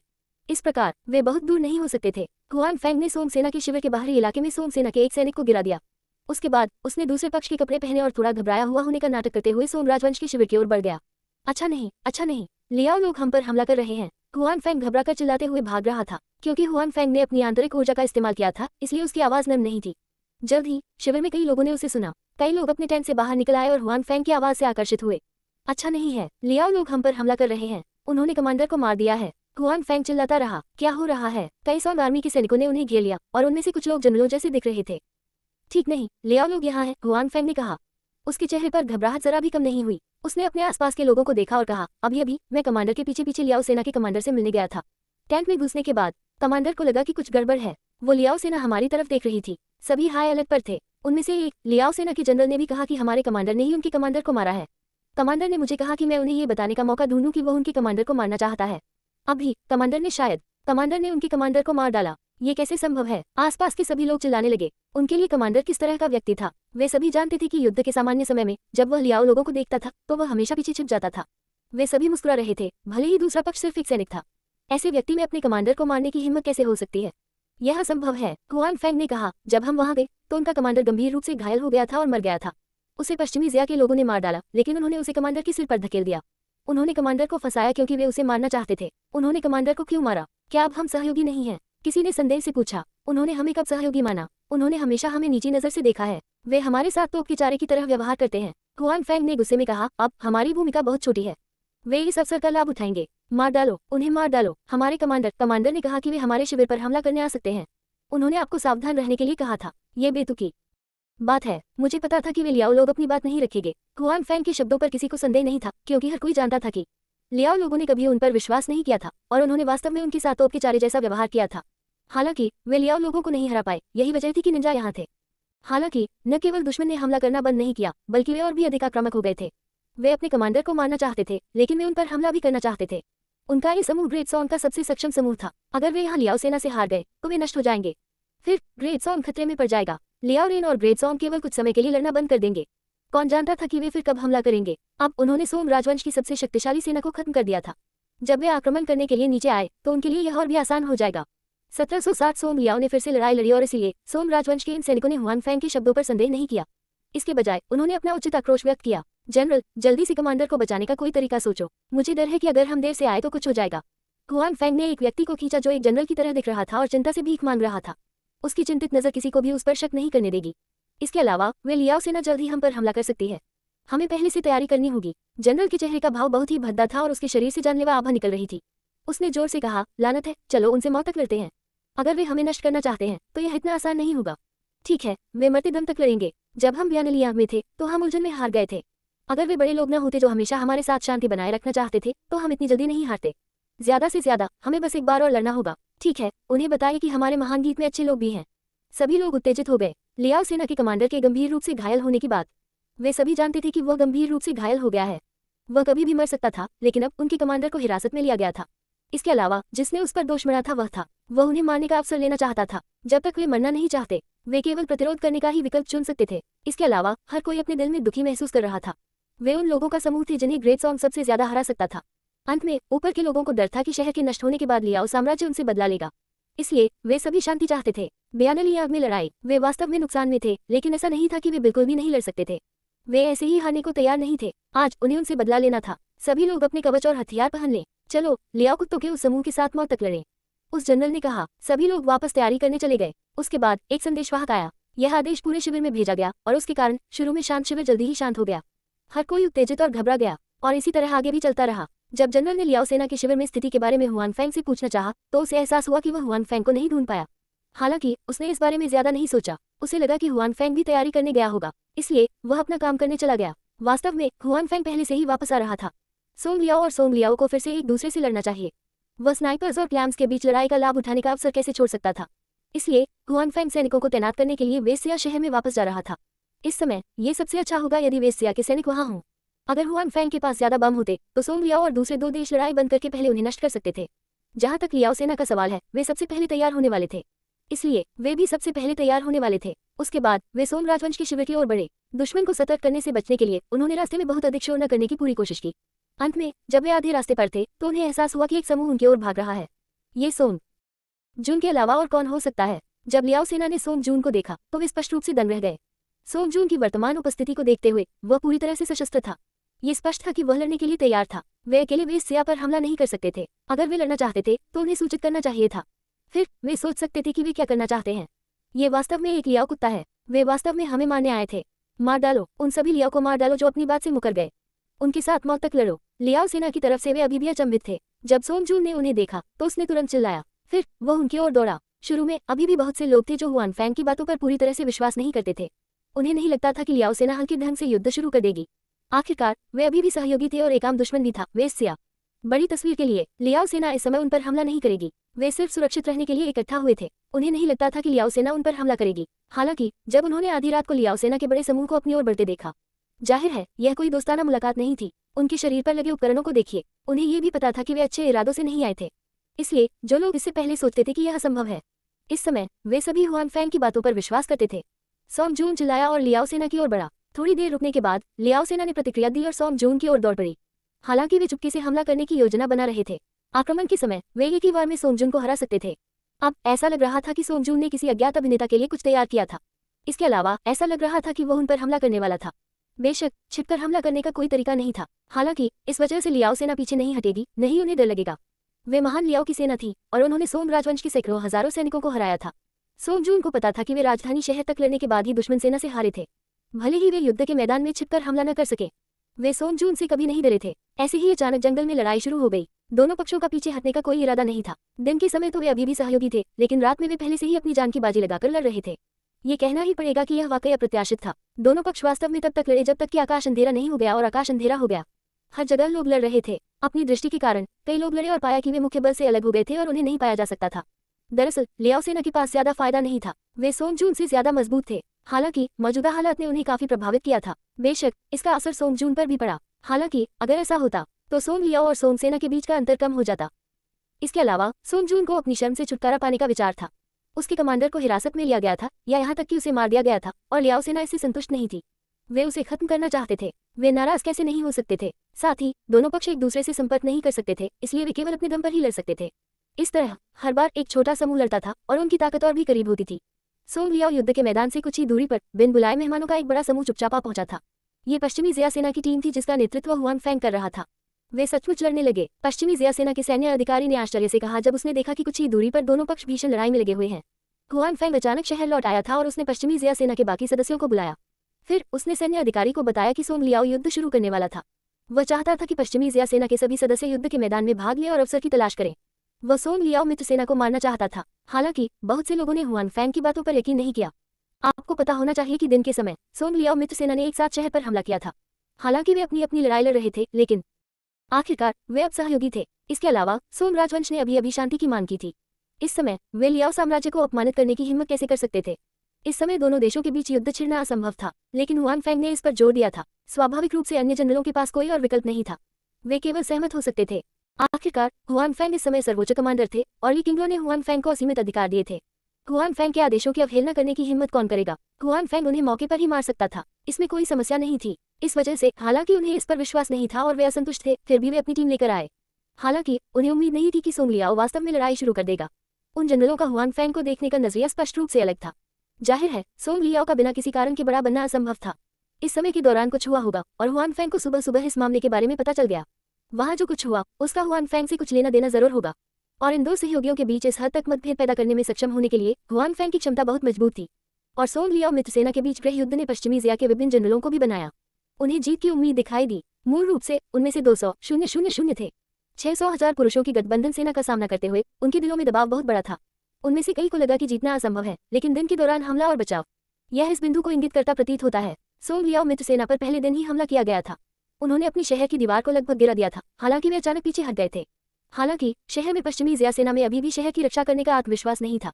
हालांकि अब उसे समझ में आ गया था कि चीजें अलग थीं। सोंग लियाओ ने फिर से लड़ाई शुरू कर दी थी। उस स्थिति में दोनों पक्षों को निश्चित रूप से नुकसान उठाना पड़ेगा और वे अब एक दूसरे पर भरोसा नहीं करेंगे। दोनों पक्षों के बीच पहले से ही लड़ाई थी, लेकिन अब ये तीनों पक्षों के बीच एक अराजक लड़ाई बन गई थी। अगर ठीक से संभाला जाए तो जीतना असंभव नहीं होगा। आप में से प्रत्येक एक टीम लेकर युद्ध के मैदान की बाहरी परिधि के चारों ओर घूमें। यदि आप किसी भी छोटे समूह का सामना करते हैं, चाहे वे ग्रेट सॉन से हो या नहीं, याद रखें वे उन सभी को मिटाने और उनके आंकड़े छिपाने की पूरी कोशिश करेंगे। बाद में सोंग लियाओ उन्हें ढूंढ लेगा। जितनी अधिक संभावना होगी कि उन्हें खोजा जाएगा, उतना ही बेहतर है। हुआन फैंग ने अपने सामने युद्ध के मैदान को देखा और उसके बगल में पश्चिमी जिया सेना के जनरल से कहा। समझ गया, सभी ने उत्तर दिया। हुआन फैंग का मतलब स्पष्ट था, वे अब युद्ध में भाग नहीं लेंगे। वे सिर्फ सोंग लियाओ को आपस में लड़ने देंगे। वे स्थिति का फायदा उठाएंगे और मुसीबत में फंस जाएंगे। लोगों के एक छोटे समूह को मार डालेंगे, चाहे वे सोंग राजवंश से हो या नहीं। वे वैसे भी उनके दुश्मन थे, उन्हें उन सभी को मारना था। हुआन फैंग को यह भी पता था कि उन्होंने जो टीमें भेजी थी वे, हालांकि अभी रात का समय था। सोंग लियाओ एक बार फिर अराजक लड़ाई में था। भले ही उनमें से कुछ को पता चल गया हो कि पश्चिमी जिया सेना इसमें शामिल थी, और वहां के जनरल को समय रहते बताना मुश्किल है। अंतिम परिणाम क्या होगा इसका हुआन फैंग को कोई अंदाजा नहीं था। उसने पहले ही वह सब कुछ कर लिया था जो वह कर सकता था। पश्चिमी जिया सेना के जनरल ने आदेश प्राप्त किया और चले गए। बहुत जल्दी 2 लाख सैनिकों की सेना, वे सभी दिशाओं में फैल गए। घनी भीड़ में वे थे। पश्चिमी जिया सेना के जनरल ने आदेश प्राप्त किया और चले गए। बहुत जल्दी 2 लाख सैनिकों की सेना, वे सभी दिशाओं में फैल गए। घनी भीड़ में वे हर जगह थे, खासकर उन छोटे समूहों को पकड़ने के लिए जो अकेले रह गए थे। उन्होंने उन्हें अपनी बेहतर ताकत के साथ दुश्मन को जल्दी से नष्ट करने का आदेश दिया और युद्ध के मैदान के केंद्र से जितना संभव हो सके उतना दूर रहने की कोशिश की।